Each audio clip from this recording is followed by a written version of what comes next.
the definition on Yeah, once we get started at the end, I want to get into a little story, but that's just really the name of the. That's no, just, not that definition. I'm talking about what she's talking about. The two different ones. yeah, we one can. for the We man, can. Yeah, we can. For the man, like, well, no. I just was looking at okay, gotcha. polyamorous versus poly, whatever, Marie, MORY versus amorous. And I think there is a little bit of a difference. Hey. Let's go. The difference is one can do whatever. Had another rough conversation with the voices in your head. They said that love has shut the door on you, and you'd be better off instead. Girl, don't you listen. Your time is gonna come. You talk about lonely, you talk about scared. I think you're thinking that nobody cares. Well, you know it ain't over, but where to begin? You gotta play if you wanna win. Yeah. So when you gonna let somebody in? It's a classic situation where you don't know how to feel, so you go it alone. You turn off the phone when the struggle gets too real. Yeah, girl, you better listen. It's time to make a change. You talk about lonely, you talk about scared. I think you're thinking that nobody cares. Well, you know it ain't over, but where to begin? You gotta play if you wanna win. So when you gonna let somebody in? Yeah, let 'em in. You talk about lonely, you talk about scared. I think you're thinking that nobody cares. Well, you know it ain't over, but where to begin? You gotta play if you wanna win. So when you gonna let somebody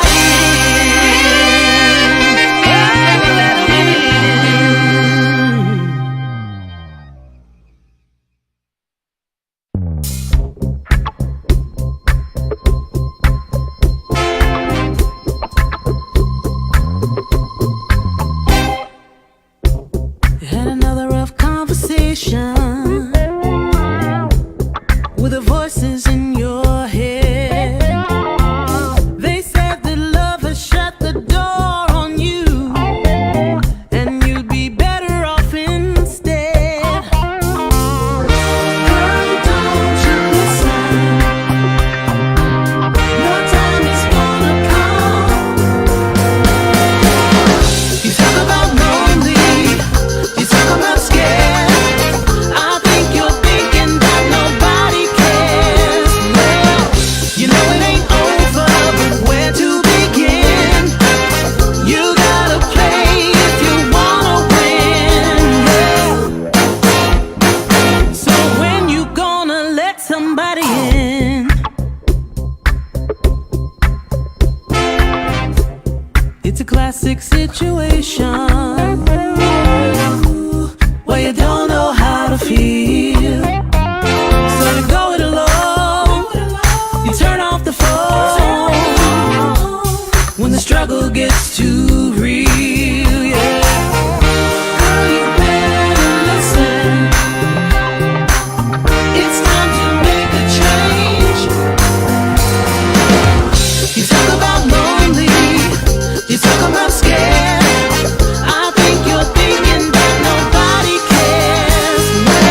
somebody in, yeah.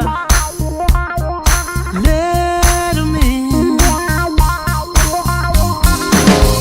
You talk about lonely, you talk about scared.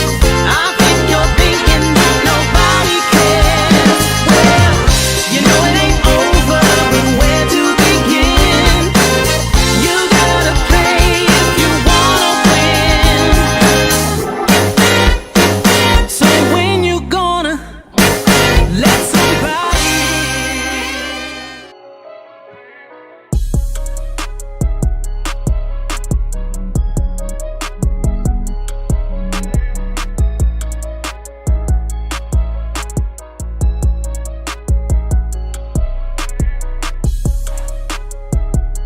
All right, I'm about to go to the. I think I got everything done. We finally tagged this time. Yeah, you already. I tagged y'all. I learned how to just go back in and tag y'all. R&R Estates Farms, All right, y'all, we got located now. in Little Rock, Arkansas, provides a Literally like charming venue and bed and breakfast, ideal 30 for seconds, hosting y'all. So various turn our events, mics on. I'm about to including turn our mics weddings, on. corporate conferences, birthday parties, galas, networking events, workshops, live performances, theater productions, art exhibits, fashion shows, holiday celebrations, Mic's bridal on. showers, graduation parties, family gatherings, quinceañeras, themed events, outdoor festivals, wellness retreats, food and wine tastings, and photo shoots. Book with us. All right. Good evening. Good evening. Good evening. Good evening. Good evening. Happy Sunday evening. Congratulations. You are now logged on to this break podcast. I'm your host, B Level. I'm your co-host, Andrea. What's up, ladies and gentlemen? Here. What happened to you, Tristan? Because I was reading. What the hell? I'm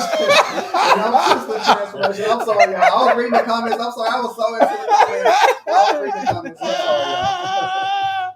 Y'all want to start over? I'm your host, B Level. And co-host, Andrea. And I'm Tristan Transformations. Yeah, I'm here now. What's that? And together, y'all, we make the baddest podcast this side of Mississippi. We go by the name of the Unpacking the Baggage podcast. Tristan, you got me fucking up now. Tristan, you was over there looking at them damn comments. So let me start by paying a couple of deals, then I'm going to hand it over to Tristan so he can read the comments. Sponsors, I know you guys saw R&R Estates. They are a proud sponsor of the podcast. Listen, we are looking for sponsors, okay? If you want to sponsor this great podcast and talk to over 150,000 people a month, it's very simple. It's very inexpensive. All you have to do is inbox myself, Brian Stewart, or inbox the UTB Podcast Facebook page, okay? And we will get you on. Somebody from our sales team will be in contact with you. And I promise you, it's very inexpensive. You will not pay a lot in order to get your product. All of these people are buying cars, they're buying houses. These 150,000 people each month they have astronomical buying power. So you would do your product and your business a great service if you will advertise, okay? Right now, I need to put up something real quick, and I know that I can't leave it up there long, but I'm going to put that up there anyway. Let's see if I got it here. I'm right here. All right, right now up in this corner up here is our QR code if you wanted to support this podcast. I'm not going to leave it up, but if you would love to sponsor this podcast, I'm going to leave it up for a little while until I bring our guest on. You could scan the QR code up in this corner up here, and funds will go directly to this podcast too. So if you like what we're doing, if you are like the conversation, if you are liking the vibe, support the podcast by scanning it and making a financial donation to it. Okay. All right. So let's Y'all do be this. never getting all fancy with Listen, I've been working. Okay, Y'all think I just be at the house on Monday. I be working. I am working. Okay, Tristan, I'm going to go ahead. We are streaming on 3 social media. So y'all, I've got to go back and forth. Yeah, I got to go back and forth. But Tristan, go ahead and shout people out and tell them what you need to do. Shout out to the one and only Tamala. Hey, Tam, thank you for sharing. You always tuned in. Tristan, let me do this, but so we don't have our guests. I'm gonna bring our guest in, and then I'm gonna let you shout him out. Okay? Let me go ahead. Hold on a second. Let me go ahead and bring her in. All right, there she is. She is in. Tina, just hold on a second. Tristan, go ahead and do what you're supposed to do. Tina, how you doing? Hey. Nikita says the mics are already on, B. Hey, Shaquita, shout out. Thank y'all for sharing. Thank you, Nikki. Hey, Candy. Hey, Shannon. Let's see who else. Mine's kind of freezing up. Say Brandy. Thank you, bro. I don't see mine's freezing up. Shout out to Brandy. Let me see. Let me get the other phone. Nakia, Shaquita. Shaquita. Hey, Chris. Chris Starkeisha. She didn't even speak, y'all. Get on her. Shannon. Thank you for sharing. Nakia. Let's see who else is on her. Hey, Dave. Dave always tuned in. Dave is awesome. That's our guy. Yeah, that's it. Tell him what you need him to do about sharing. You didn't tell him that yet. Yes. I need y'all to share this live broadcast, and once you share it, put share it in the comments. Once you put share it in the comments, we're gonna shout you out. All right, my son, BK, I see you on here. Let's see if we got anybody that you missed. I think you got everybody. Hey, Sahaja, thank you for sharing. Okay, listen. So tonight is really, really dope and really, really special because, tonight we're going to have some really, really intriguing, difficult conversation, right? And that's what this platform is about, right? Having some really intense conversation. And we know that in our conversation tonight that you're not going to agree with everything we say, right? But what we would ask you to do in turn is be respectful to us and be respectful to our guests, right? You might not understand it. You might not agree with it, but this platform is about transparency. And we're not going to all think alike and we're not going to all just agree. So just be respectful of the guests, okay? I'm going to start there before I start this intense conversation. Now, as you can see down low, we brought our guest in. Her name, I'm going to go ahead and introduce her. Big round of applause for our guest tonight. Her name is Miss Tina Medlock. Hi. Yeah. Tina, are you good? Yes. Okay. So you've been hearing this podcast. Tina, you are on live. Now, for the guests that are meeting you for the first time, give the guests just a small glimpse of who you are. Introduce yourself. Do you have children? Tell, if you want to tell, what do you do for a living, but give them a small taste of who Tina Medlock is. Well, I'm Tina Medlock. I'm 54. I'm a truck driver. I'm an author. I am a instructor. You're wearing a lot of hats, huh? Yeah. Yes. I'm a widow. Okay. And we're gonna get into that, Tina. But I just wanted you to connect with the audience and give them a small, just tribute of who you are. Now, I named this episode "Polyamous Relationship," "Open Relationship," or "Unconditional Love," right? And we're going to talk about those three, but we're also going to talk about Tina Medlock's story because I think her story is very unique. In a nutshell, and we're going to get into it. Tina, at some point in time, allowed her husband to have a whole girlfriend, right? And we're going to get into some of the reasons why she decided to do that. And at some point in time, I'm going to open the request line so you guys could actually call in. Let me see if I could get these comments down here. I'm working on this thing and trying to see if I can get these comments so we don't have to read them. Nope, that's not what I'm trying to do there. Comments. Let's see. Boom. Okay. I don't think I'm able to get it. Okay. There they are. I wonder, can I get them there?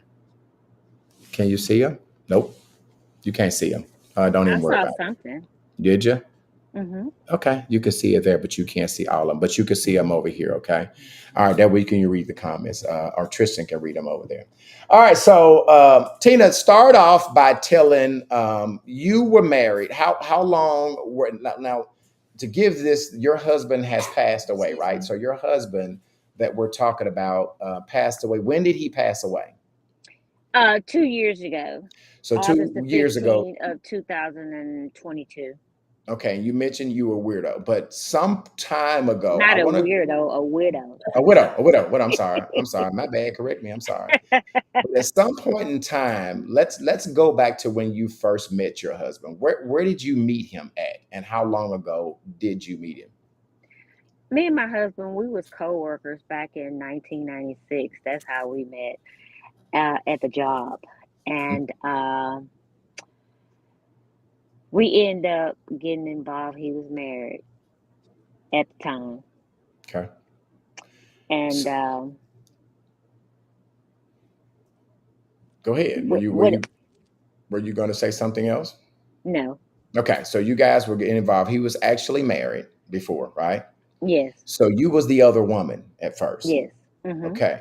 How long did you guys date? How long were you the other woman until he got a divorce and left was that his first wife before you? That was his second. Okay. How long did you guys date before he left his second wife? Well, basically, we dated for like 4 years, and then we just all of a sudden just uh separated. We just faded away from each other for about 10 years. Okay, hold on a second. Somebody's telling me to move this QR code. All right, there you go. All right, now say that. I'm so sorry. I was paying attention. Say that again, Tina.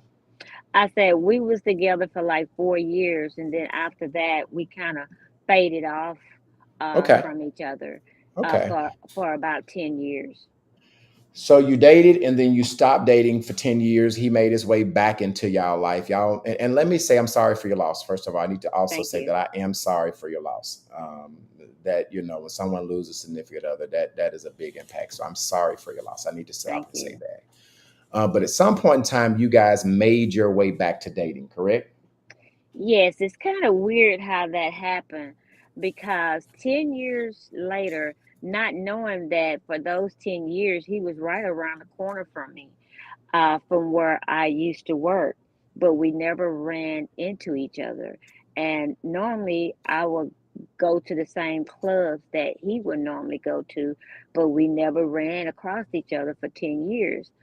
So one day my mom called me and she said, "You're going to go back to your old job." I said, "No, I'm not going back to that job." She said, "Yeah, you are." She said, "God told me you're going back." So that was on a Friday. So I decided that Monday I'm going to call just to make her out of a liar. Not God, but her. Mm-hmm. And I end up calling knowing that I was on the do not hire list because I never gave a 2 week notice. And I be damned. That Monday when I called, they put my application in. That Wednesday, I was in the training class. So you was back on the job. Yes. So So I you started dating your husband on the job, and was he still married or was he well divorced this when you got? time he was divorced. He was Okay, single. okay. So at 10 years had passed, he was single.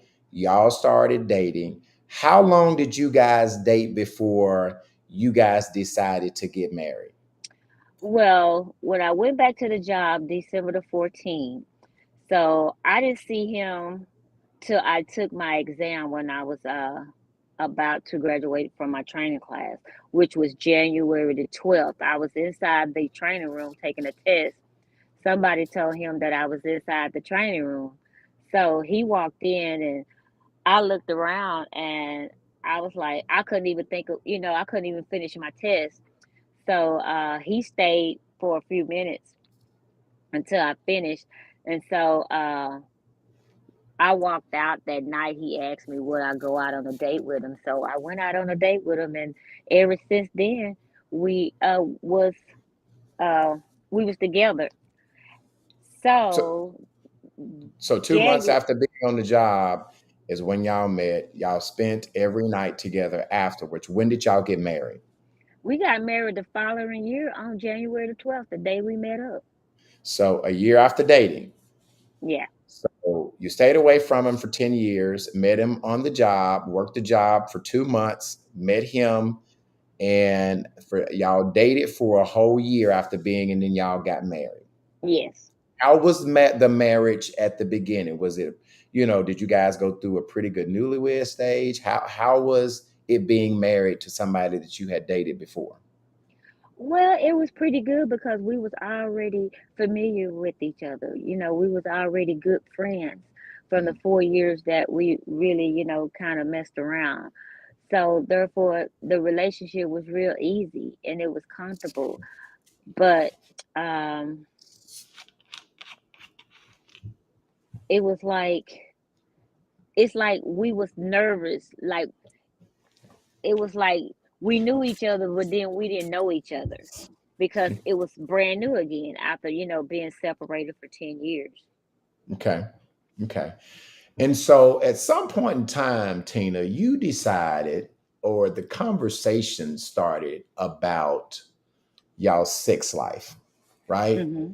Yeah. And at some point in time, I want you to tell the listeners in your own words how you guys, because I know everybody is waiting on us to drop the bomb, right? So we're going to Hmm. get into what went into your decision. When did your sex life be start to be an issue? And you guys start having a conversation about the girlfriend. So bring us up to that speed and let's talk about that. Okay. Well, basically, I'm a workaholic. So my husband and I are two different. Like he's an outdoor person, I'm an indoor person. So basically, when I'm indoors, I'm constantly doing paperwork. I'm constantly coming up with something, to improve the job. So therefore, when I'm finally through, it's late at night, and he be wanting to be intimate. So it's like I'm tired. No, not tonight. Mhm. So basically, I saw the expression on my husband's face to the point where I felt something inside that I was hurting him when I kept saying no or not tonight. Wait, let's do it tomorrow. And I thought about it. Something in my mind clicked. Like, if you keep saying no or not tonight or you tired, he's gonna do something that he's been doing, and that's lying and cheating. Mhm. So therefore I had to ask myself, what makes me so special than the other women that he been with, because he cheated on everybody and he lied to everybody. So Mhm. therefore, I had to come up with a scenario that we both could agree on. And I told him that, well, I'm always working. My sex drive is just not high like yours. So therefore, I don't want to keep saying no to you because he treats me like his queen. He never says no to me. He's always bending over backwards for me. So I decided it's time for me to show him how much I love and care for him, and how much that it tears me up when I say no all the time. Mhm. So I said, let's do this. I said, I'm going to allow you to have another person when uh, I can't be around for you, so that you can have somebody to go to. And he said, like, what? What are you talking about?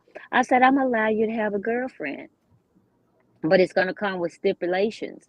And he said, he always say, you trying to set me up, you trying to put that project move on me, Right. you trying to get rid of me some way somehow. I said, no, I'm not trying to get rid of you. I just had a light bulb to hit me that I've been the other woman. So therefore I know that you would lie to me, not knowing that you don't want to, but you would lie to me just to see another person. So therefore our relationship is going to have to be different. So we're going to have not a traditional relationship. We're going to step out the box kind of relationship. So he thought about it for 3 years. It took me 3 years for him to decide it. So he said, okay. He said, I just want you to know this is not something I want to do. This is something you are suggesting. I said, but it's gonna make sense later. Just go along with it. It's gonna make sense. So So, so, therefore, so let me. I want to not interrupt you, but I do want to ask you a question because what went in your decision, right, to let your husband have a girlfriend? Was it, I'm hearing you saying that you got tired of telling him no. You felt like he was going to cheat. Um, I'm hearing you saying that you wanted your relationship with him to be different, right? yes, But did your love for him play a part in you deciding this? Like, because yes, I know people are gonna say, "Girl, you're a damn fool." We're gonna have those people that say that. But I want to tap into your mindset when one woman decides to let her husband be intimate with another woman? Well, basically, my mindset is that I looked at my husband and I felt the hurt when I said those words to him because my husband never said no to me, not once, since we've been together. Mm-hmm. So I felt the hurt, and I felt that was, I didn't want to be selfish. And so therefore I said, I love you enough to give you this type of freedom to where you wouldn't have to lie to me or cheat with me with like you did with the other women, so that you could be comfortable with yourself in our marriage. I said, so therefore I'm open for that. Let's just try it and see. I have a question. Okay, well, first you ask a question. For those of you guys who have just tuning on, we're talking with Tina Medlock. She decided, she was married. She decided to let her husband have a whole girlfriend, and we're diving into white. For those of you who are clicking on, please share the live, and when we read the comment, Tristan will shout you out. We're going to go to Andrea's question, and then Tristan will come to you with some comments. Go ahead and ask your question. Okay, so Tina, first, let me just say this. Anything that I say during this segment, it is most definitely not to be judgmental or anything like that, because I do understand being a kept married woman, and I do understand being the side woman. Absolutely. So, but I want to go even further back. Usually when there is a disconnect in sex, and your sex drive is not high, I think the question that I have for you is, when and why did the sex drive get low? Because sexual disconnects means that you don't want to, you don't feel sexy with this person anymore. We do what we got, it's an old saying that what you do to get a man is what you got to do to keep him. Yes. And so I'm sure that when you got back with this man after 10 years and when you was with him and you was the side woman, the sex drive probably wasn't that low. Correct? Well, basically, when I was a side woman, therefore, I only called him when I wanted. So it wasn't often. You say you called him on what now? You wanted it? Yeah, I called him when I wanted it. He was married. I didn't have nobody at home with me. So therefore, he came on my time. Okay. Okay. But I'm asking the question again. So you got it when you wanted it. Mm-hmm. So you're saying his sex drive was high, yours was not as high. So what I'm saying is, what changed and made you not desire to be with your husband sexually? Was he cheating? Was he did you not desire him because it became more like a job than standard intimacy? What made you not want to be with this man? Well, what really made my sex drive change is, in the beginning, we was having sex like rabbits. But then when I talked my husband into starting a trucking company. So therefore, it was a lot of paperwork, a lot of stuff to get organized.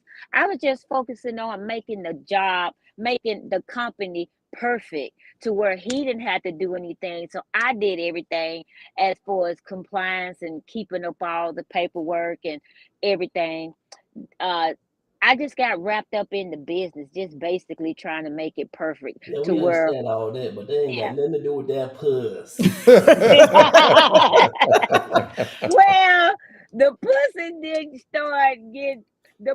just got tired because sometimes I would get through at 2:00. So basically, I want to go. So you was exhausted. You were doing a lot of you were running the business. Okay, so basically saying she could take it off and give it to him. She would, but she's tired. You can go to sleep. You can go to sleep. I can lay down inside while you sleep. I can get who wants to enjoy some sleepy pussy? You want somebody got some energy. Hey, you ain't gonna sleep too long. I ain't gonna mess with your eyes. I'm eventually will wake up, but I'm a one nut type of woman. Just give me one. Okay. But see, my husband, husband, he would get. But See, my husband, he would get one, rest up a good 20 minutes, then he wants to go back. I'm not for that. I want to go to sleep. He tripping. He need about 3 or 4 pills. Skills in the Red Bull. Therefore, So back. Do you have any more questions? no, not at this. I just want to Tristan, go through the story. Go ahead and read some of our comments, Tristan. Braylon says, "I'm tuned in. This one is a bit juicy." Let's see. Samantha's 5 says, tapped in and shared. Thank you, Samantha. Let's see here. Candy Webb says, my. Keisha says, shaking my head. Lamont says, of course, is a guy. We got a hot topic. Lots of women need to hear this one. Candy said, love and fear of cheating with him was the deciding factor, I'm sure. Miss Pride says, sounds like unconditional love. I didn't want to mess up her name. Is Mika. Mika. Mika Pride. Yeah. Mika Pride. Mika says, sounds like unconditional love. No, that's like Becky says, she got to be my girlfriend too, or it's a no. I better always be involved, or it's something else. Man, you better go to sleep on this. Shanna says, I really understand her decision of keeping her marriage. And she also says she was a child side chick too, so I'm assuming she's basically saying she understands. Who said that? Shanna. Okay. Shauna. If you was a side chick sitting in the cold, sitting inside, it just came around on her. I'm looking for one. One gonna let me be with you and 5 other girls. I need you in my life. Braylon says it takes a real woman to understand where she was in the work and in love, but also taking into consideration the role she played before she married him and being the other woman. She knew what she was getting herself into, perfect setup for what she needed to keep in her marriage, business, and going strong. And can I comment on that one? Yes, you can.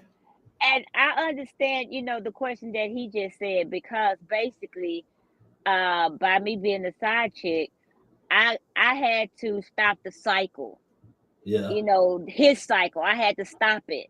I had to let him know that, telling the truth and being honest feels real good. All you got to do is just try it. So basically, when he learned that he didn't have to lie, he didn't have to cheat. Now I got one question. Hold on, let me finish. Go ahead, finish your comment. He actually told me that, I'm the best relationship he ever had. Was you the best good that he ever had, though? Oh, yes. Most definitely. He came back. Sometimes she just the best he can do, and sometimes he just was the best she can do. No, that's not it. That's not it. She can't get nobody in 10 years. You should have ran across me, baby. I probably would have went back. All right, Keisha Love on Instagram is saying I couldn't watch it on Facebook for some odd reason. Right now we're not taking calls right now. So so just hold up your calls. Can I make one more? Go ahead. Okay, so Miss Tina, I'm just trying to understand too. I mean, you and this man were married, and you, as the wife, decided that you wanted to allow him to, and I think that because I'm listening with everything. It sounds like, to some degree, because I hear some people saying, oh, this is unconditional love. It does not appear to me to be unconditional love. It appears to me from an outsider looking in that you made some decisions, some selfish decisions, some decisions that, that went against a marital relationship. And I mean, if it worked for you guys, it worked for you guys. But I just, I see people get in these marriages and they look at the idea of being married. And then when something happens, oh, I'm too tired, so I can't have sex, so you can have a girlfriend. Oh, I'm so da-da-da-da, so you can do this. Oh, I'm so da-da-da-da. So, and it's like, why are you married? I just, and whether he treated you like a queen or not, it's like, what happens when something else comes? Sex was one issue. So what happens when there's an issue with finances, or when there's an issue with this, or when there's an issue with that? Do we just always move to an outside resource? And I think that honestly and truly, to me, I mean, this is just my opinion. And again, please don't take it personal. It's just, I mean, it seems like you started as a side chick and you kept the side chick mentality. You're saying, hey, I loved him and I wanted to let him do this and I wanted to let him do that. And he said I was the best thing. And he said, and I mean, it's just there was no cycle broke. You was a side chick and he had another side chick. So I'm just go Not ahead. to cut you off. Yes, ma'am. Where the cycle broke is that I had to realize myself, me once being the side chick, what made me so special than the other woman that he cheated on to And be what with was it? me. So therefore, I had to not be selfish. I had to be selfishless. I had to love him enough to it's okay, because I was determined not to be lied to or cheated on. You're going to respect me just like I'm going to respect you. And I know that men are different than us women. We're going to think about before we cheat. They're not going to think about it until later because of No. the temptation. Because But of the Tina, a temptation. man will make you'll be the wife and you'll turn around and be the side chick. Do you Well, understand it? Because a lot of times what happens is the side chick becomes the wife. You understand what I'm saying? When there's Yes, no boundaries.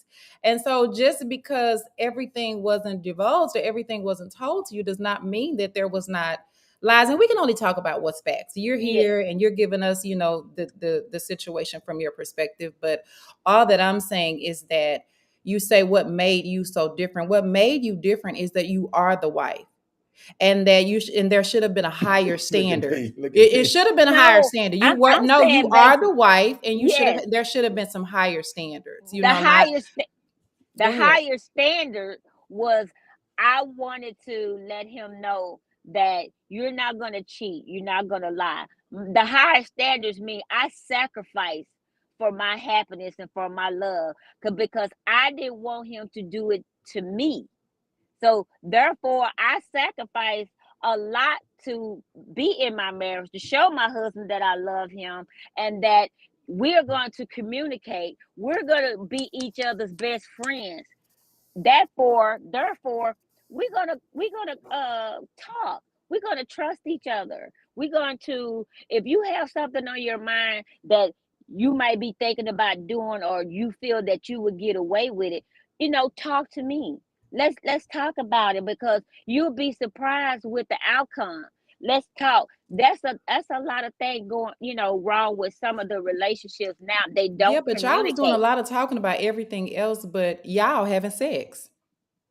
We did talk about having sex. I'm just saying there was a lot Well, of. and that's one way to look at it. The other way to look at it is just, But you hey, have to understand. You have to understand. I'm human. I'm not a Oh robot yeah, where yeah, I can yeah, where yeah, I can yeah. keep fucking all day and all night. I do get tired. I you ain't drive. gotta do I no drive work. a. I'm gonna do I all have. the work. I Just drive lay a there, truck. nigga. She I said she drive a don't want truck. Cock I leg drive a up. She don't truck want for no lady 10 like that. hours. Leg up, let me So slide. therefore, between my 10 hours of driving the truck, my 5 or 6 hours making sure all the paperwork is done, I'm tired. Right. That's the honest God truth. Close I your don't want to eyes. be Combine your fussy. eyes. She Just got the cock that ruler. She leg got the up. stick out. Okay, there all now. right, Tristan, come on, give Yeah, us we got some a few comments. more comments. Lamont says, "This is true unconditional love. Hell, women have to ask themselves, would you rather be the other woman, be a secret, or everything out in the open? Okay. Where the Rather be the Okay. woman. Okay. I All don't. right. There's All no right. room for misunderstanding. Tony says Anthony is hilarious. He's funny as hell. Candy says a fool. Yolanda says the cycle was broken from the start. Yes. Barbara says it's no respect. He has another old lady. What does Well, Yolanda say? She said she could have gave him some head. But hell, that's more work with your head. I need some other things. Your mind and your eyeballs can go to bed, and I can listen to the other Shauna things. says that this man's sex drive was really high, and why deny him a pleasure? That now I I'm think not even saying American that his we needs. never. I'm not saying we never had sex, but I'm the type like this. Well, let's start back. I'm gonna give you some of the truth of why my sex drive stopped. Okay. Right. So I had got pregnant, but I didn't know that I was pregnant. This before my husband. It was somebody else who was dead. Oh, shut up. I end up listen. So I end up having to they end up taking the baby because the baby was born outside the womb. So they end up taking the baby. So they end up taking my left ovary. So therefore that kind of messed with my hormones. So there was some medical reasons. That made my sex drive low. So I could go, not trying to make this long story, get to the long story, but it kind of made me to the point where I can go without sex a long time. And then just to get to the scenario, I can. Because when my husband was diagnosed with cancer and he had to go through radiation and chemo, for 6 years, I went without sex for 6 years. I told him if he has cancer and he has to go through all this, I'm going through it too. I don't need nobody on me but him. So therefore, and let's say this from a man perspective, right? You know what I'm saying? You know, there's some medical reasons why you couldn't satisfy your sexual responsibility. No, don't say satisfied. I just didn't have urge for it. Your desire. You didn't desire. But I just didn't have the urge. Well, Miss Tina, and I get that because it's a fact that some women that have health issues, sex can be discomforting for them. There can be a lot of things that happen. So I most definitely understand that. Damn, that a geriatric pregnancy is not a damn health issue. So no. Yes, it is when a woman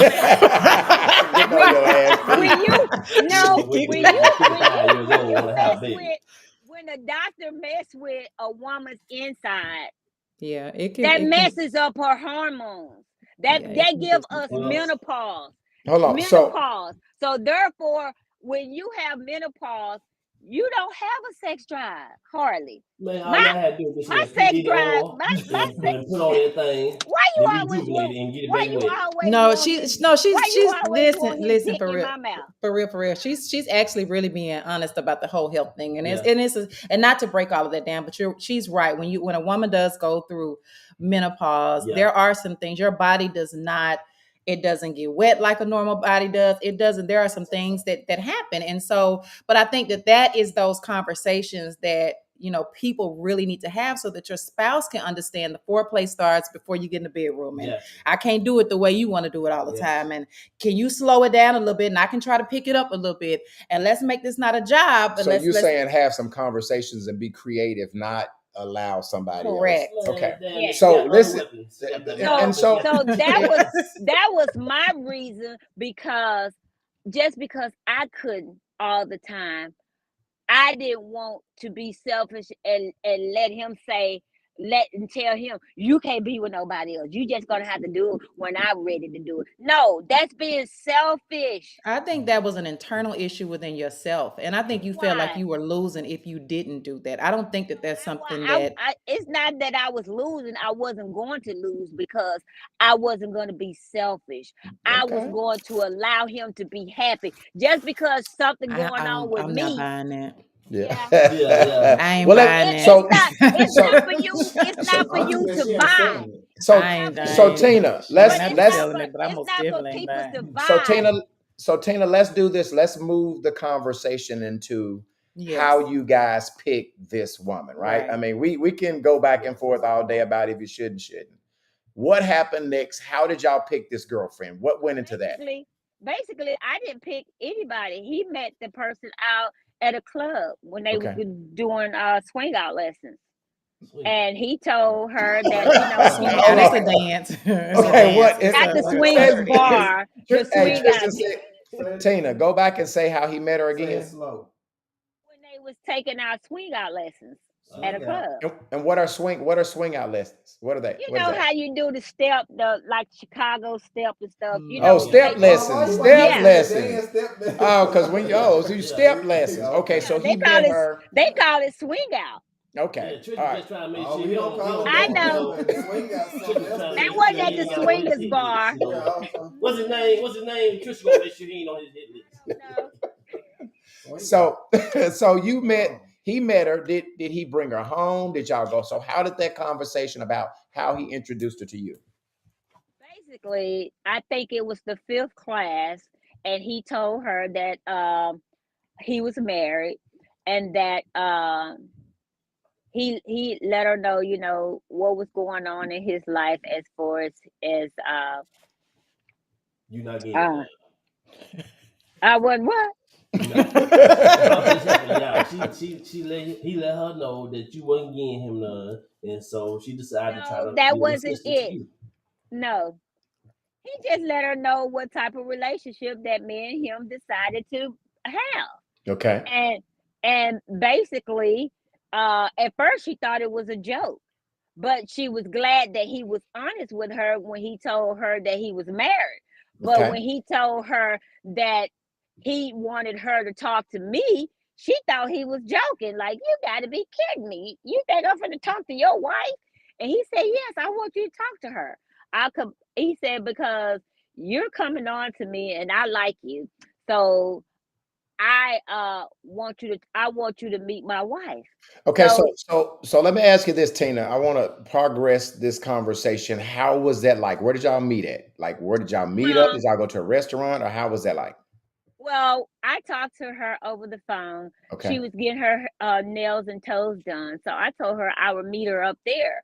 So okay, I end up meeting her up there, paid for her toes and her nails, and then we went to eat. Oh, So I paid for us to eat because I wanted her to be comfortable talking to me, and I wanted her, me to be comfortable to, sharing a little thing, what me and him had. And so I was was the husband with y'all, or did y'all no, go it was by just yourself? me and her. It was Okay, just me and her.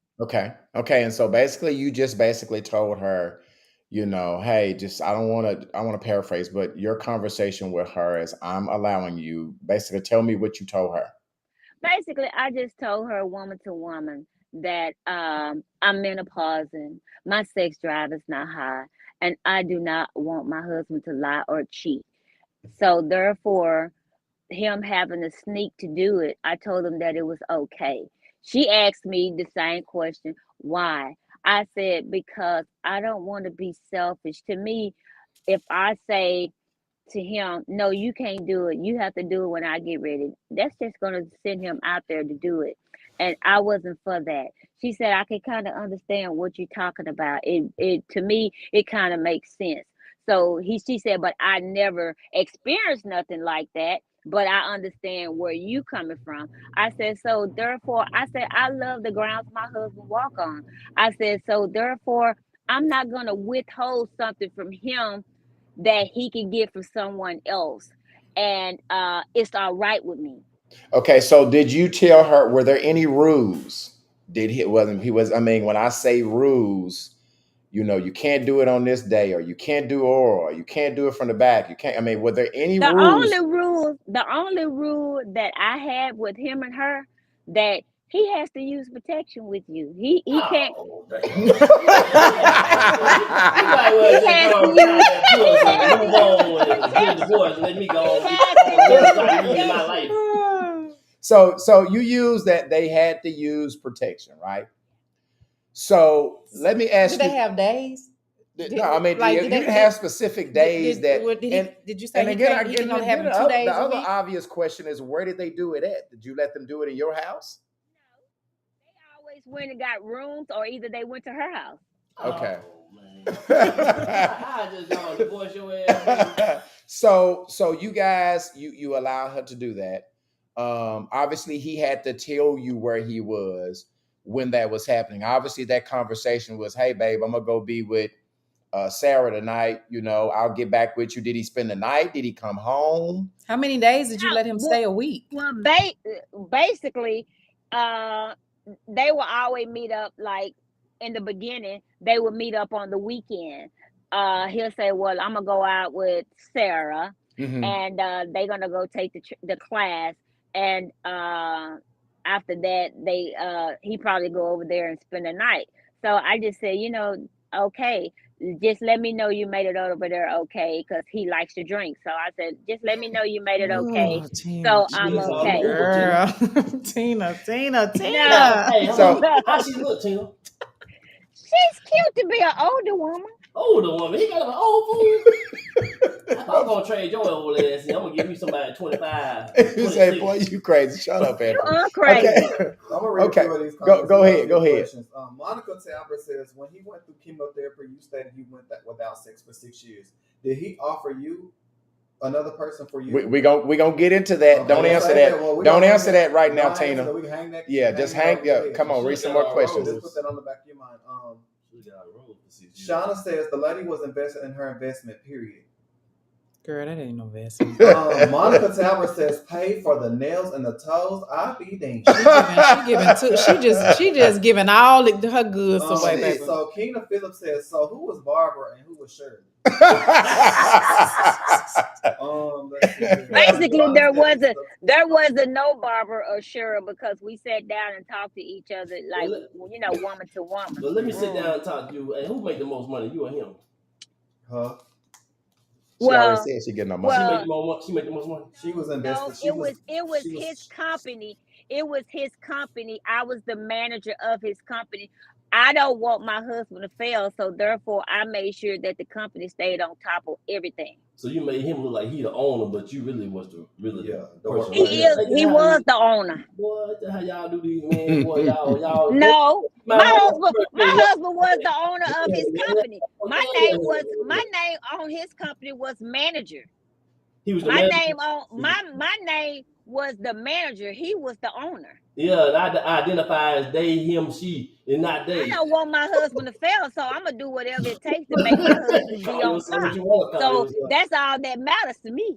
Yeah. So let me ask you this. So this carry on, how long did this relationship carry on with the girlfriend? We're gonna call it carried on for 2.5 years. 2.5 years. Did she start falling in love with your husband?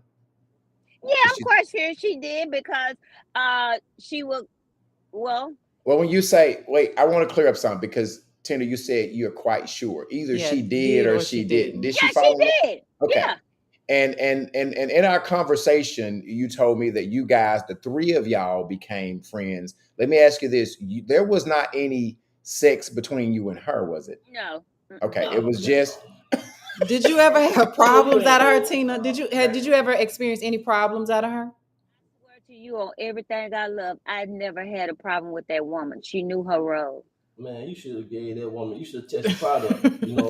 So hold on, Pete. So you said for 2.5 years she gained this. You have this relationship with the husband. Now, at some point in time, Tina, we're going to get into the reverse role. At some point in time, I have a question. Okay, go ahead. Yeah, I'm dying to hear Was she on the payroll, Tina? Was she on the payroll? No, really, it wasn't. Are you sure that she wasn't on the payroll? It really wasn't a financial thing. She didn't call it payroll. She called it something else. No. I paid for the nails and the toes. Yeah, you can get this. Let's get back. Ding, she getting hair nails. So Tina, no, that was just a meet and greet to me. And that was I just wanted, you showing your I wanted her to be comfortable when she talked to me. Yeah. So therefore, I made that choice to do that. Ding, you gonna pay. So they got a lot of questions. Okay, but so it's not like she didn't do anything for him because she did. She did things for him, and he did things for her. Yeah, give me two numbers. He did things for her. We did everything. We did things for each other. But me and her, we never had sex. Okay, so 2.5 years you dating. At some point in time, your husband gets sick and he gets cancer, correct? Mm-hmm. When he got cancer, you share that she became more of, and I'm going to use this term and you tell me if this is the wrong term, basically like a sister wife. And a sister wife basically helps take care of your husband. So she became kind of like a sister wife. She would take him to doctor appointments when you were working, and you guys became a whole friendship. Like she became somebody like a sister. She came a part of my life. CNA. She was a part of my family. Okay. And that's where I'm going.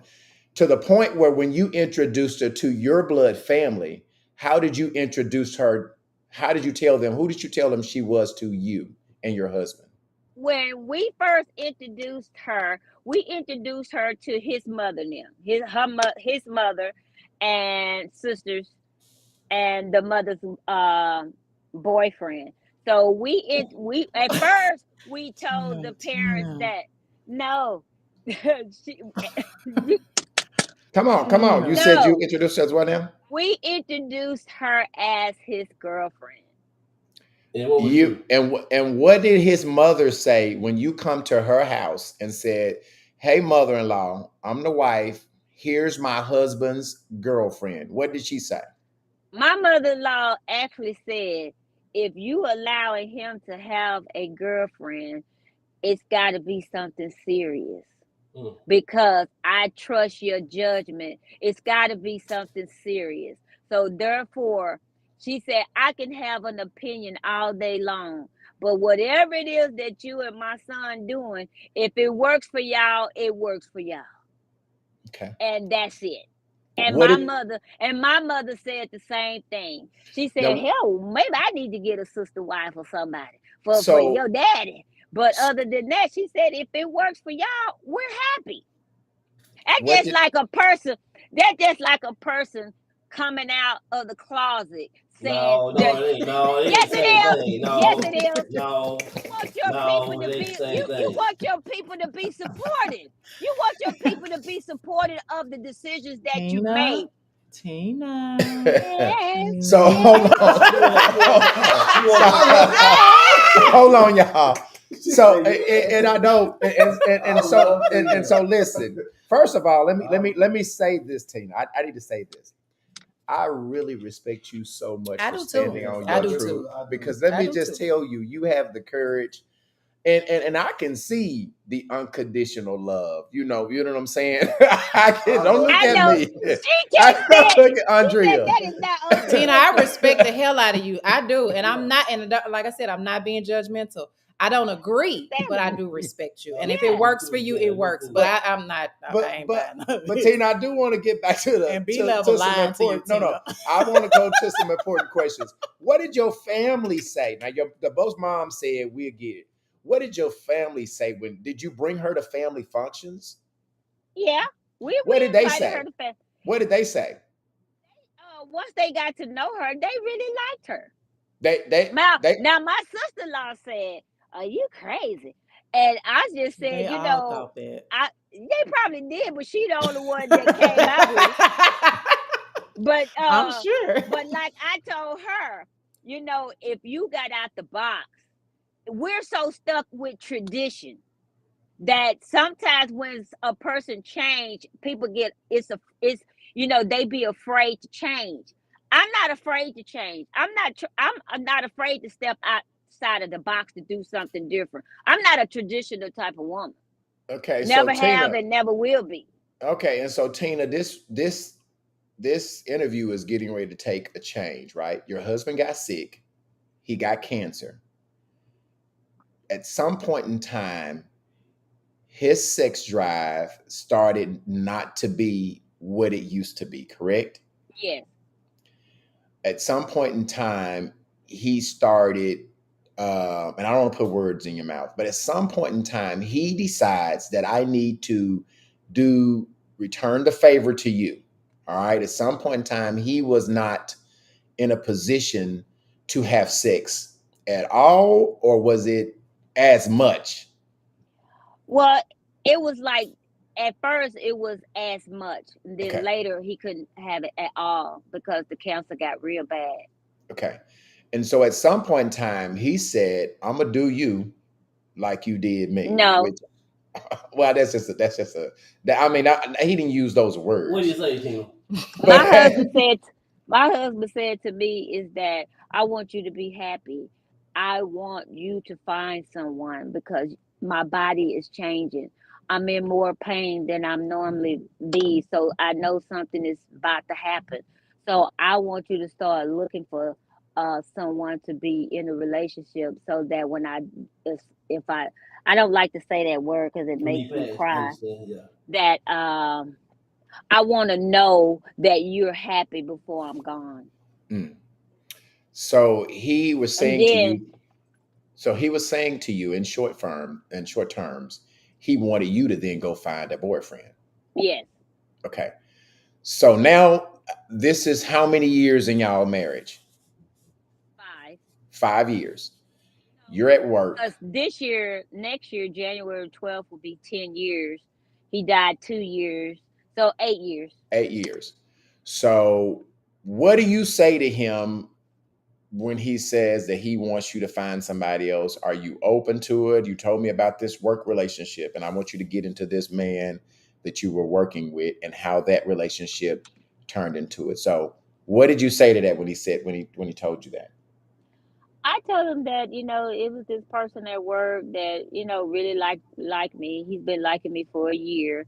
He know that I, married, but he didn't know that my husband was sick because I never told him. But he Mhm. knew that I was married. So later on, I finally just broke it down to him and told him that my husband is dying. He has cancer, and I would love to date you because my husband really wanted me to find somebody that I would truly like. I said it, and so far, the year that you've been trying, you seem like to be, a nice fella. So I said, would you be up to could I introduce you to my husband? And at first he thought I was crazy. He said, what? I said, yes. Would you be up to, me introducing you to my husband? Mhm. He said, why would you do that? I said, because if I was to have another relationship with a man, I want to try it with you. I said, you've been after me for a whole year. So now I'm letting the walls down. So would you be interested in um meeting my husband? So I guess when he finally knew that, he didn't have to chase me no more, I'm finna give in. But this is the stipulation that comes with it. So he was up to it. He said, okay. So they met, they went out to eat. My husband is was in the Navy and the other guy was a Marine. So he was just saying, my husband came back and told me, he said, we had a real good long conversation. And I believe that, this person will be, Sorry. good for you. So at that time, the guy ended up having surgery. So I ended up going over to his house, helping him out, and I would go cook, clean up, help him bathe and stuff like that. Or either I might just stay the night over there, just to make sure that he's okay from having surgery. But then I started spending the night, and So let me ask you this. Let me ask you this. This is the obvious question. While you were spending the night over there, your husband was at the house with cancer. Lonely. Was the girlfriend there with him? yes, Okay. he was never left alone. Okay. So he had somebody. Okay. So you didn't feel bad. Both of y'all he got cancer and is sick, and you're out exploring new options. And while you have a low sex drive, he's exploring other options. He exploring I other don't see options this like as what? unconditional at all. Damn it. Hey, how did you get your stuff to start working again? Right, because it started working for this new man. No, it took a minute for me to Oh, even figure out. no, you old man. God damn. So I'm trying to. Because The new the nigga got answer it wet her again. question. Yeah. No, the No, he answer couldn't her even. question. Shut up. The answer her question. The answer her question. At first, I was like, put it this way. What really made me try it is when my husband cried to me, and he said that he want me to be happy. He said, I know that I'm gonna have to go, but I'm not ready to go because I want to make sure that you're happy. You don't found somebody that's gonna be there when you grieve or when you're sad, or it. You have to really be there Yeah. to So are you see. sure the new man didn't have some better ding ding? No,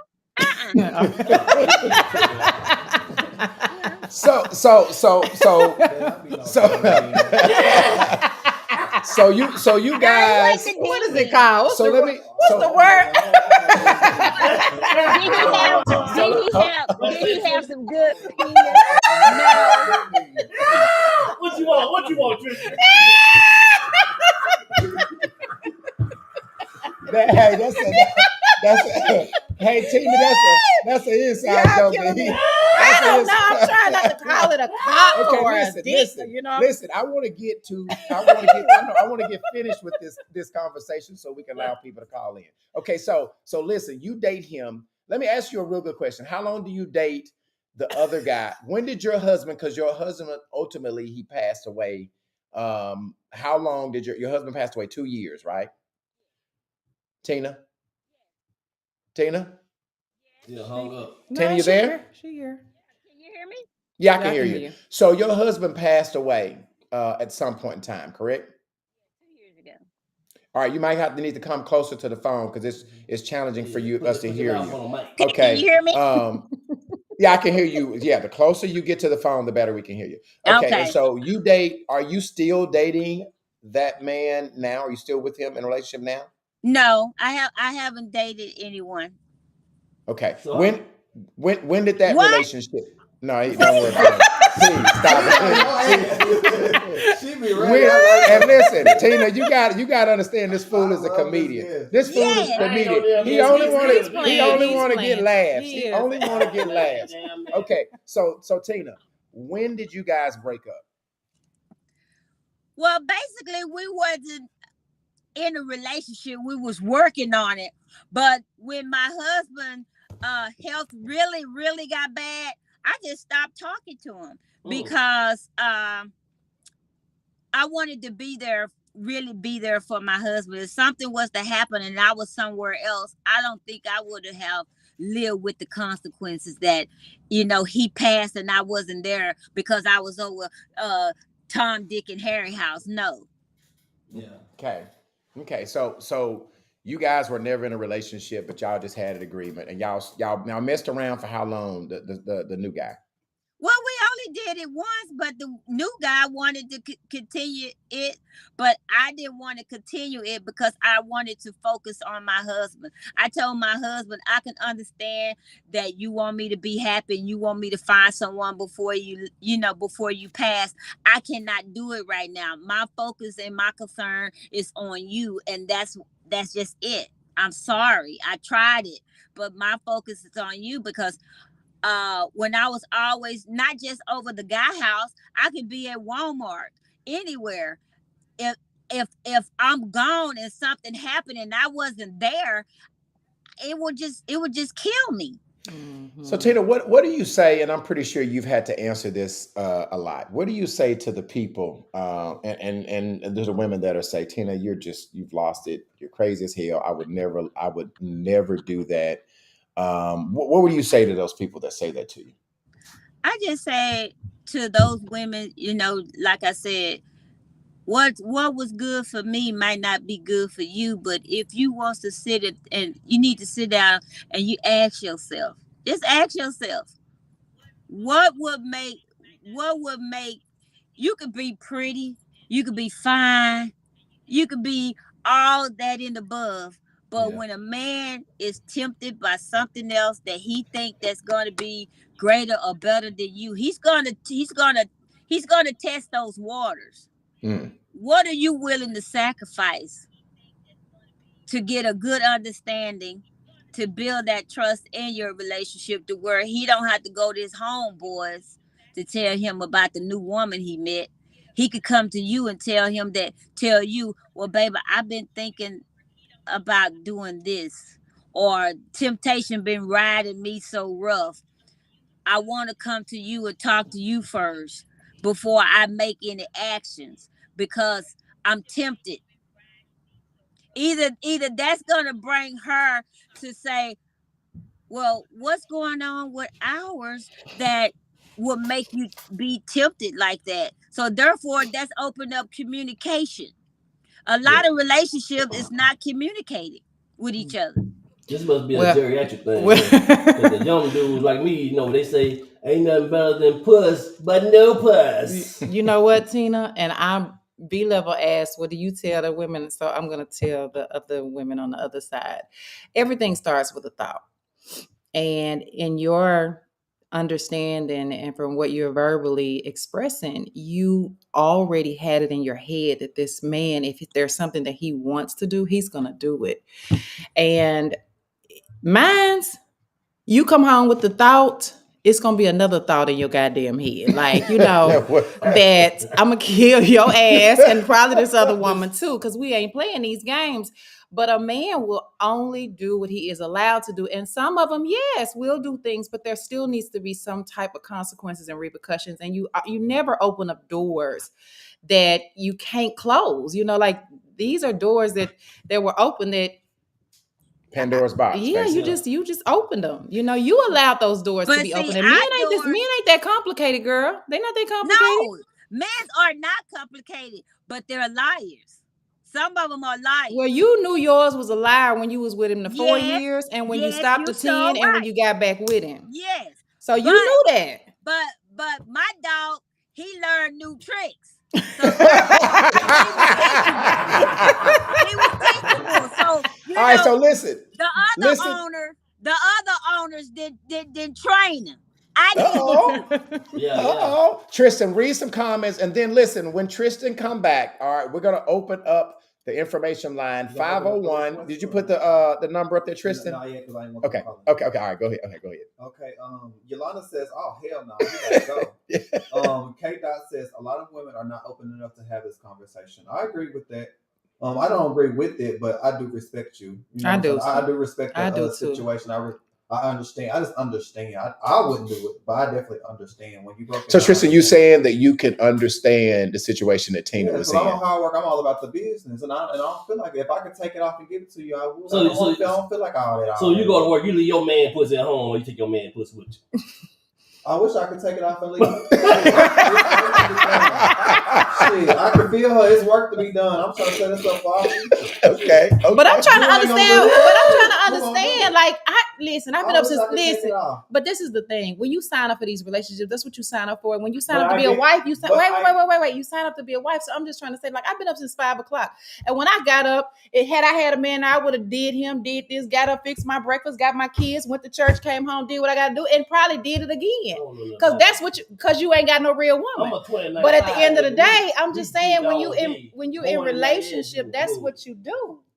But see, that's like what you said. That's a traditional because it's not traditional. No, it was taught that way. It was taught that you got to be with one man and one woman, this, that, and the other. No. A relationship. No, you just made up your own rule that worked for you. Well, and what I'm hearing, relationship is what you make it to be. And that's what I'm. So there are some non-traditional relationships, and what she's saying, Andrea, you are having a traditional relationship. Right. Everybody don't have to have a traditional relationship. Everybody. I agree. So basically, what I'm understanding her to say is that just because she did what works for her. Yeah. But you gotta understand too. Once you be a side chick, you can never be promoted to a number one chick. Well, that ain't true, P. That ain't true. And you gotta see No Name and his wife. That is not No Name. Hey, go ahead and take your calls. What's phone number? 501-651-972-6. No. Let Tristan read some comments. Then we're gonna open up the information. Let's see here. Shamika says definitely her own rules. Shaking my head. Let's see if I can see some anymore. Monica says that part. Vaughn says let him go if he wants to go. Oh, Dina says she wants to hear from the other lady. Well, she didn't even bring up the other lady's name to protect her image. Right. So we don't even know the other lady, and that's why we just gave her. Shauna says, "I see this on both sides. I've heard of this with people suggesting moving on for the betterment." Braylon is saying, I'm gonna help you with some comments. Braylon is saying this poly or open relationship thing is taboo to those that don't understand. Everybody has a part they must play. And stay in your lane. Yeah, well, let me play my part. And all the ladies out there that having a problem with their man getting their thing up, call this number 501-650-9726. I bet his thing don't even get up.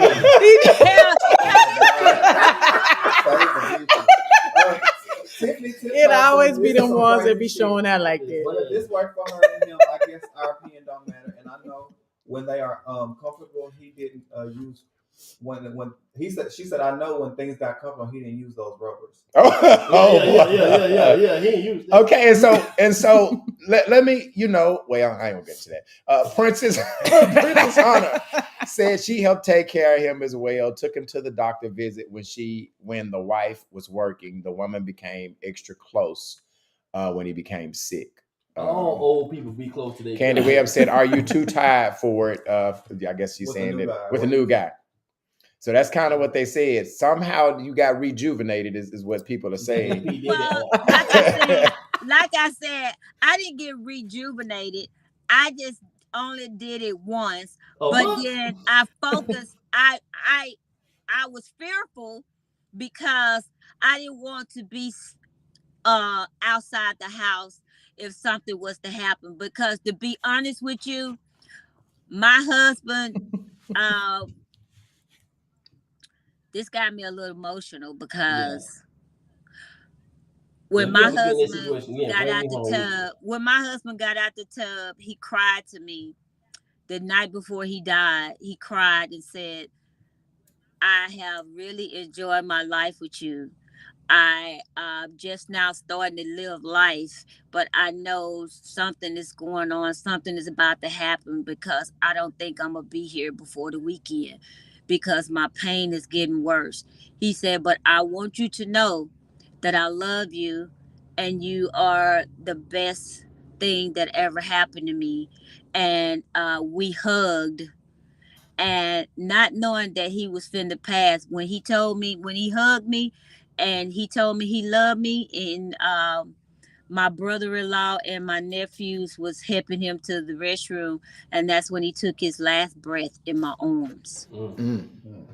So yeah, I would have did any and everything for that man because he did any and everything for me. If I had time to just share my whole story from the beginning to the middle to the end, you would really understand the reason why I did what I did, and I would do it again. Hold on. Let me give you something. Hold on to the line, and then. So over you gonna do it again. again? Hold on. You just hold on to the line. Yeah, so you're saying basically his dying wishes was to make sure that you were straight. I want to leave you in the hands of somebody who could take care of you. And I want to be a part of that process of picking this person, even though the last person or the one person that you did do that with didn't last. So I stopped talking to him. Okay.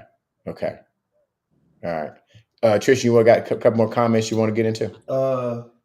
Let me see. A lot of men, Shauna says, a lot of men over 50 think nothing get.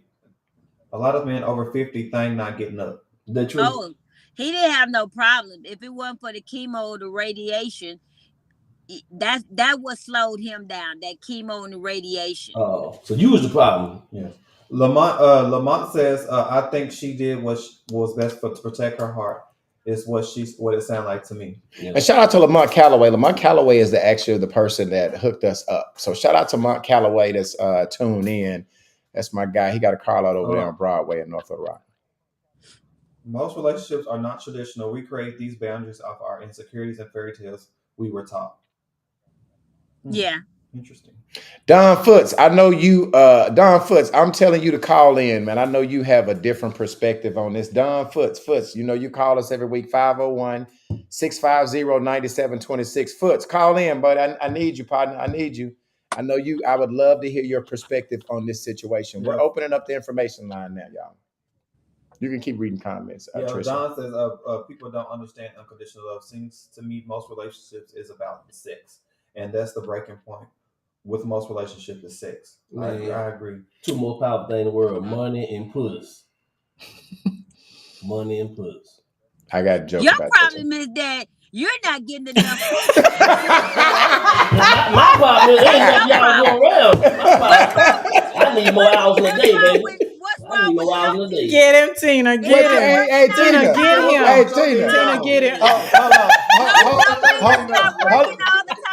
Hold on, Tina. Let's go to the request line. Hold on, Tina. Let's take some calls. All right, hold on, Tina. Hey, listen, Foots. Now, listen, man. I know that you normally going to hit, this from an untraditional opinion. And so I'm really interested to see what you think about this scenario, Foots.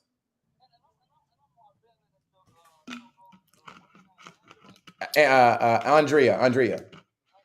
Uh-huh.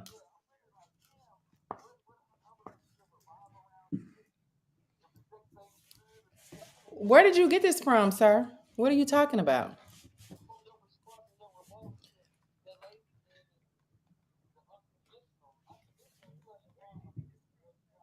I can't hear him.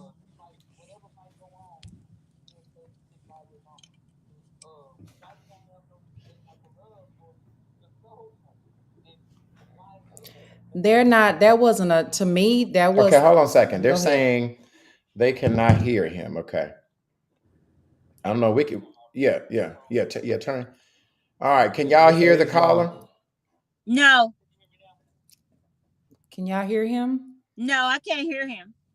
Some of them said we can hear him. Okay. Maybe. She's Okay. saying, well, we can't hear. No. Listen, I'm open for it. I'm open for it. Go ahead. You know, like how you and the other guy, I can understand why he. Hey, so listen to me. Start all the way over, Foots, because I just got you where they can hear you. You were saying that you had an issue with Andrea. Your issue with Andrea's comment. Okay. I was just from her rebuttals and the guy rebuttals and stuff like that. It just seemed like, and what he said, money and pussy, that will run the world. No, I said two most powerful things in the world is money and pussy. Intellectual and touch on somebody's soul, intellectual, and grow them mentally. Well, I ain't never met no soul. You just revolved everything around the sex and the lust. Damn right. And that's most and that's what I find that people these days in relationships, that's what they evolve themselves off of is sex, the appearance, the sight, the pride of life, and lust. You see what I'm saying? It ain't too much that nigga. Without that, what do you have?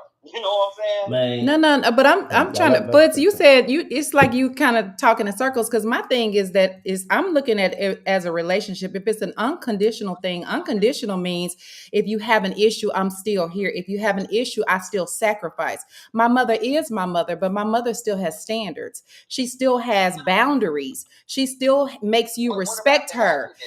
She still but you no longer accepting nobody for them and what they want. Yeah, but when you but it ain't a them and an I, it's a we. You can't do that. No, it's not a them and it's not a they and a I, it's a we. And the thing that I'm saying, wait, Foot. Let you go. Go ahead, Wait. Andrea. Wait, Foot. The thing about it is, this is what I'm saying. We can most definitely have this intellectual conversation, but what I'm saying to you is that when you take a vow and you say this is a we thing, and see, this is the problem. In relationships, you can either be soulmates, you can be playmates, you can be no, you can be roommates or you can be cellmates. They started out as playmates. They started their foundation on her being a side woman. And when you I don't know if you done never been a side woman, but I have. And when you are a side woman, basically, when you're a side woman, I'm just saying, when you're a side chick and you are allowing someone to do something, and you are taking a second seat somewhere else, you're lowering some of your standards. You just are. Not really. Okay. No, you are. Okay. You are. All right, now no. Okay, hold on, Tina. Tina, let's let the call, and then we're gonna come to you, Tina. Okay. Okay. Go ahead, Foots. Go ahead. I would like to say this, and I'm speaking on like an overall level, overall interaction with a soulmate, a friend that becomes your wife or your husband, and I'm speaking like overall, like, you know, when things are rough or things ain't sitting well, and he decide to have a side piece or a girlfriend, or you decide to have a boyfriend, a man on the side. I see in our black community, black people are willing to give up everything, the generational wealth that they acquired, the small business that they have, the house that they didn't build up and have. And I don't feel like it's like that serious, me personally.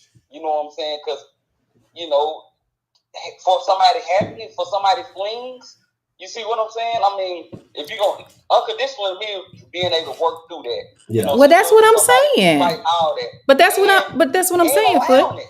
If I'm not able to please you no more, it's like shit. I want you to be pleased. I want you to be happy. Even if it means being with this dude or that dude, or this female or that female type of stuff. You see what I'm saying? And I can understand, Tina, but with the role you say she came in at, I mean, of course, that make it even more why she'll accept him having somebody else. You see what I'm saying? Because she came in accepting that he had somebody else. You see what I'm saying? And Foot. Let me just say this real quick, and I'm gonna get off y'all thing. I can only speak from experience. I was married for 12 years, and as soon as I got married, my husband got into a car accident early in our marriage, the first 3 months of our marriage. And the car accident left him with TBI, which is traumatic brain injury. Okay. Sorry. So I married a man that was a firefighter, great credit, good job, Christian, not in the streets, loved my daughters like they was his. And guess what? I became his caretaker instead of his wife. And every day I prayed that God would restore my husband. And I didn't, and guess what? There were a lot of days that I wanted to jump out the window and I wanted to leave. My husband was a great guy, and I would come home from work, and my husband's brain was so bad at the time, he would take the milk jug and bring it outside and say, "Baby, we need some more milk."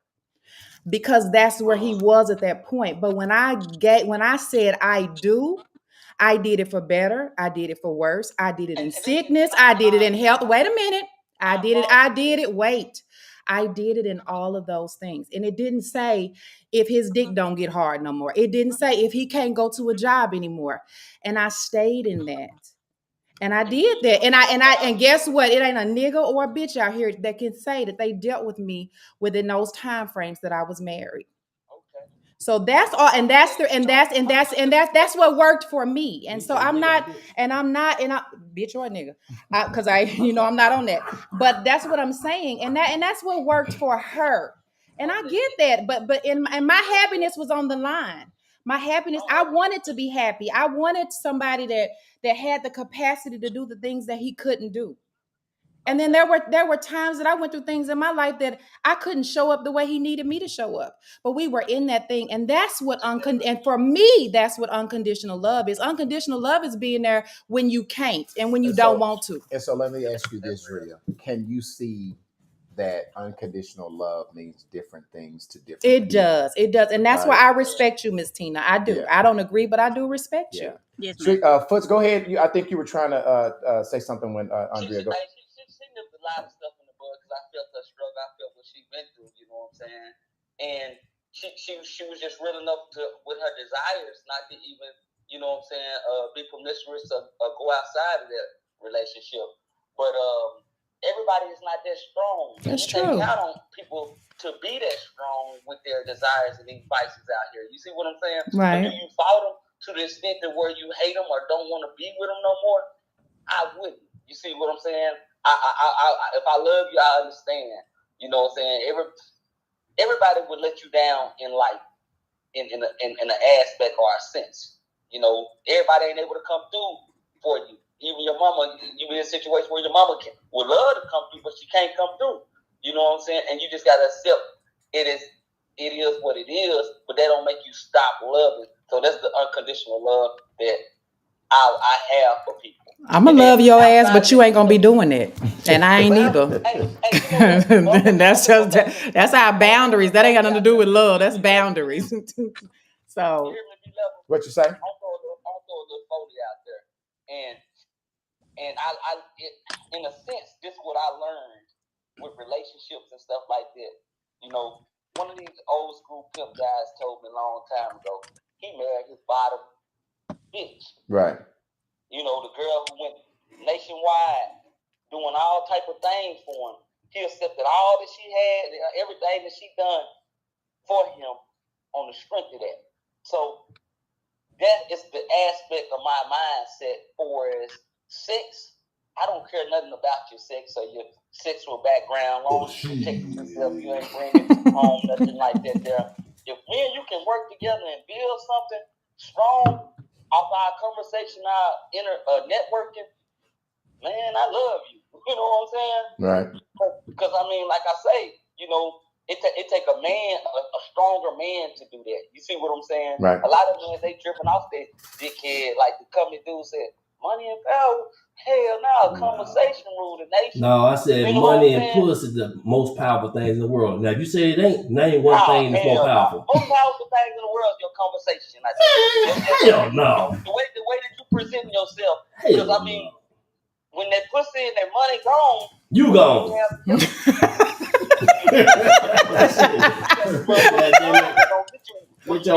See, you gotta understand, a woman born valuable. She born, every woman comes standing with a puss. You ain't nothing without your money.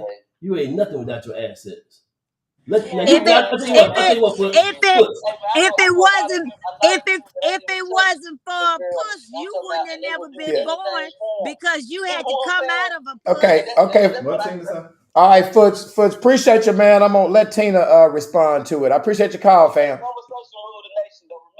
Man, ain't no conversation. I ain't no man. Nobody no good conversation. I need that money out of that puss. Hey, like, you ain't have conversation. How you know about her? All right, man, damn that. Like the old people say, your love may give me such a thrill, but your love don't pay no bill. I need money, honey. Okay, so Tina, go ahead. You was trying to say something, Tina. I was saying that he talking about this money and puss. Money and puss. You wouldn't have never been born if you never came out of a puss. And that's why that's how come you love puss, because you came out of one. No, I love money. I'm fucking with you. I'm just fucking with you. You better believe me. Goddamn, I ain't gonna be number 2 and then promote somebody number 1. Yeah, but hey, you want to be number 1? What's the young lady's name? I'm sorry. Don't promote me. Let me be number 2, because number 2 is more important than number 1. So you broke the rules. Your ass went to number 1. You should stay number 2. I forgot the lady's name. What's the lady's name? Andrea. Miss Andrea. Are you still married to your husband now? No, I'm not. I applaud you, because if it was anybody else, they would have left him. Just like my husband, he felt like that if it was anybody else, they would have left him. But I loved him. Whatever he went through, I went through it. So I can understand and applaud you for being there. Just like you said, you wanted to jump out of the window, but you did. You stayed there. That you are a strong woman. I could have left and walked away and said, no, I'm not going to do this. I'm not going to go through that. But I stayed because I loved him, and I wasn't going to desert him because he has a sickness that's going to take him away from me. So if anything, it made me love him and got closer to him. Right. So Tina, let me ask you this. Parts of your relationship sounds a lot like a polyamorous relationship, right? It might be for other people, just like my book. My book is coming out. It's called A New Kind of Love.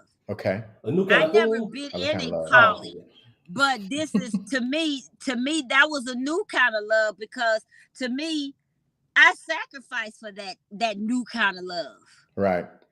And so as I was saying, one might say that you guys had a polyamorous setup. Now, polyamorous relationships don't all have to be sexual, right? You can have a polyamorous relationship just mean that the 3 of you guys are in a covenant, and I say covenant, that might be the wrong word because Andrea get mad at me, but an agreement, all right, agreement that you guys can all, that you can deal with different aspects of the relationship. So as I'm listening to you, even though you don't really see that, there was nothing really different from your relationship than a polyamorous relationship. Yeah. Y'all didn't live in the same house together, but y'all were in an agreement. And you guys were, and that's both ways, with the guy and with him. It also has part of this as an open relationship. So I asked the question, polyamorous relationship, open relationship, or unconditional love. And I truly can see some of all of that in this situation. Do you agree with that analogy? Do you agree with that? I can see that it could be for some folks all three because it do make sense. But with me, with my opinion and my agreement, I'm gonna always call it unconditional. Okay. Because and the reason why I call it unconditional, because I loved him that much to allow it to happen. Mm. And I guess that's the difference, and some people can't get to that mindset, right? Some people could not say, I love this dude so much that I want him to be happy, even if it's not sexually with me, that I could put my feelings aside and allow you to be sexual intimate with somebody because I love you so much. And I think some people have a difficult situation figuring that out, Tristan. I don't think it's poly. I think it's the other two, because poly is Open. a relationship together. Open relationship. It is an open relationship, but poly, I don't see it being poly, because poly is a relationship you guys are having together. But poly also means that you don't have no sex. So, if you read poly, you don't have to be having sex to be poly. Y'all could just be in a poly. They wasn't in a relationship together. It was just one to the other. Because you're open relationship. It's not poly. They wasn't having each other relations with each other together. It was always separate, so it's an open relationship. That's I can see why they would call it poly, because it would be considered. You didn't have we was sister wives. They were clarified as being a sister wife. Oh yeah, because she was in you guys' live. She was going to events. Right. Yeah, I forgot about that. I'm sorry. So I can see where they. Yeah, so it could be some of all of them. I would say an undenying relationship. And we also have a few comments. Nakia says, "Shut up, Peasy. Talking about number 2 is better than number 1." Hold on. That's Nakia. That's Nakia. Now let's explain it to Nakia. Number 2 is better than number 1. Think about it. If you cheating on your girl, right, you're number 1. Ain't you more honest with number 2? Number 2 know where your ass really is. Know what time your ass really got off. Know what time your ass really came back in time on your flight. Number 1 thinks she the only one. So she the one that don't know. So number 2 really is more than number 1. Lamont talking some No, that's not true. Because some women. Yo saying stop it, Anthony. Ooh, y'all need to find y'all a man that don't cheat, honey. So Dina asking, were y'all legal? Go ahead at Dina's question. Dina said, we got a call. I'm sorry. We got another call. Let me see. Hold on, Tina. Let's get this one. All right, Unpacking the Baggage podcast. What's your name and where you calling from? This is Nakia B. What's up? What's up? You gonna get Anthony? This is Nakia.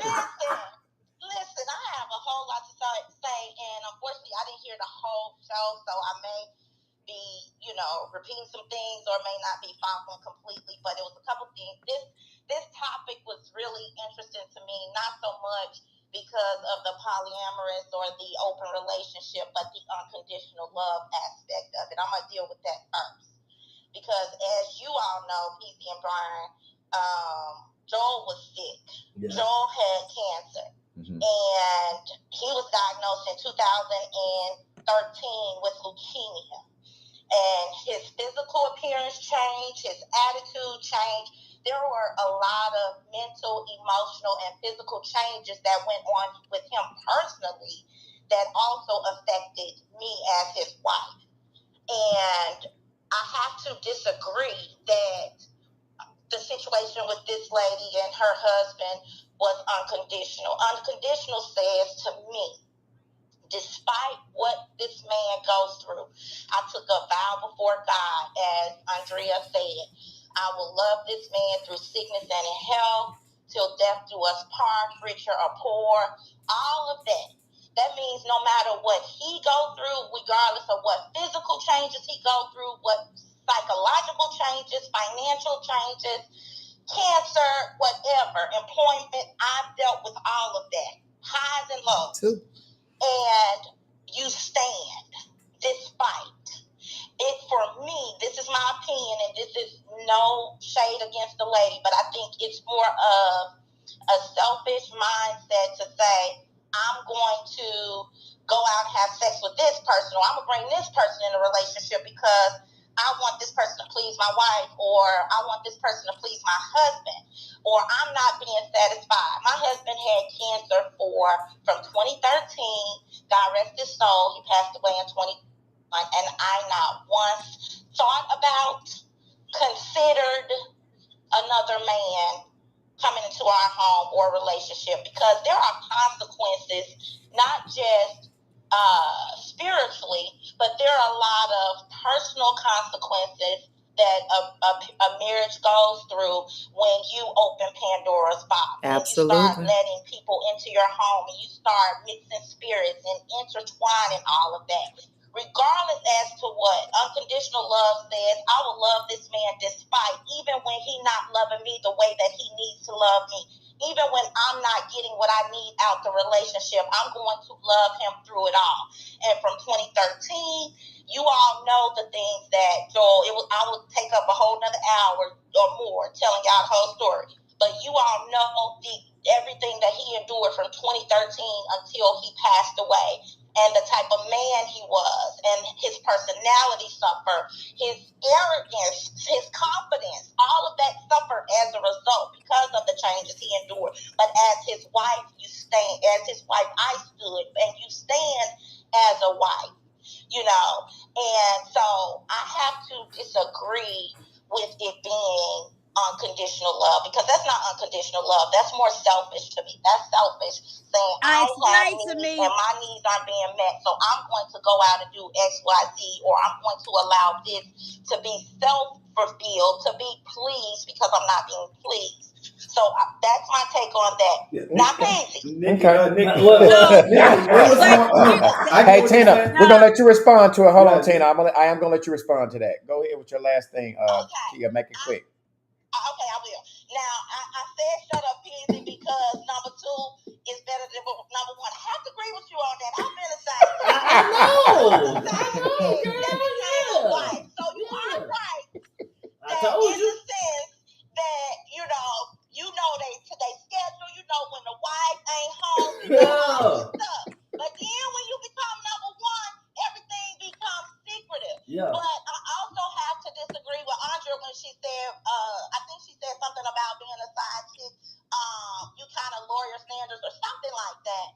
Not so much, because you know your confidence, you know your abilities, and if you're in a position where you go from number 2 to being the wife, that's why I have to disagree with, settling or whatever, because you know your abilities. Yeah. Now, on the flip side of that, you have to also keep in mind, if this nigga did it to his wife, what makes you think he ain't gonna do it to you? And that's a major part when you're playing with fire and being a side chick. So that's all I have to say. I know I took up a lot of your time, but I had to get that out. Appreciate it. All right, thank you, Nakia. Okay.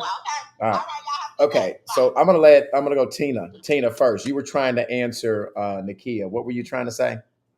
I was trying to say to Nakia, I understand her situation and what she went through when she was married and by him being sick. But to me, unconditional is just like the key word, unconditional. It could be anything. People can have their own opinion, but they can't say how my love was for my husband, because my love for him was unconditional. This was something that me and him talked about before it even took what's the word I'm looking for? Before it took place. Before it even took place. So therefore, I decided that I want to teach my husband how to communicate with me. So therefore, when I taught him how to communicate with me, and I told him that, you don't have to lie. It's easy to tell the truth. Right. And so therefore, communication played a part in our decision. So like I said, what worked for me might not work for somebody else. Yeah. But it worked for us. And our love was unconditional love. Yeah. And to wrap it up, Tina, I think, and I don't know if I should say this, Andrea, maybe the hang up with it is that it was self-serving because she benefited from the male perspective. Would your opinion be different when it says unconditional love, if she had just let him have a girlfriend and didn't receive the boyfriend end of it? Could you consider that more of her, of selfless No, I love, can't. of being Still, selfless? You yeah, I can't. still That can't. doesn't make a. I still can't because the only reason that I can't is because I think that, to me, her definition, and we all have a way What of. is your definition of My unconditional? definition of unconditional love is denying yourself. You didn't And deny that's the yourself. key word No, no, no, right no, no, no, there. no. You didn't. No, Deny. Yes, I Tina, did. wait. I denied Tina, wait. myself from being Tina, selfish, from keeping Tina, him. Oh, you did. let's hear. What are you saying, Tina? I wasn't selfish because I wasn't denying him because of my low sex drive. If I would have just told him no, or I had a problem every time he hit that door and left, that's been not just selfish. That's been what you say? What's that word I'm looking for? A new food. Oh, A shut new up. food. You see that? You know I can't even say it. But anyway, let me get back on where my thoughts was. Right. Then what happened? You go 65. It doesn't make the situation. Excuse me. It doesn't make me less than a woman. It makes me more than a woman because I had to. There is not a man. There is not a man out there that can say he ain't never cheated on somebody.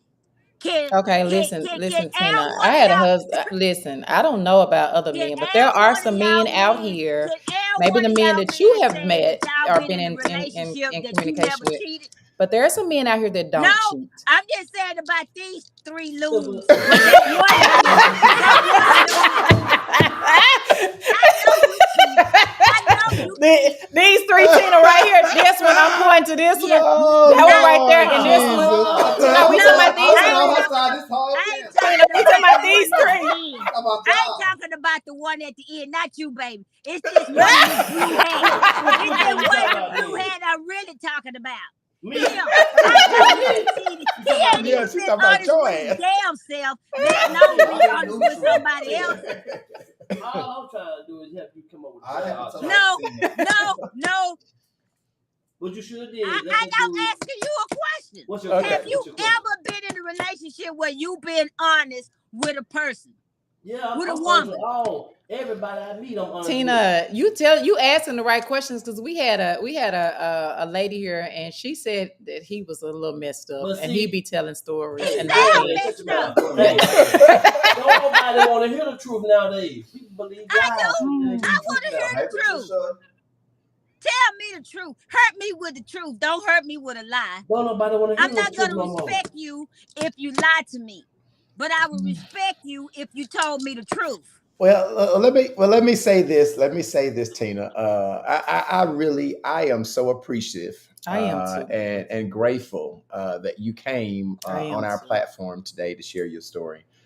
I understood it, as I said in the video, that it wasn't going to be very popular Yes. with these women. We're 80% women listen to this podcast, and so I can kind of, I see it, but what you not probably is going to do is convince these Bible Belt women I'm a to. Bible Belt woman. Trust me, I pray 5 times a day and Who no, you I'm pray not to? Muslim.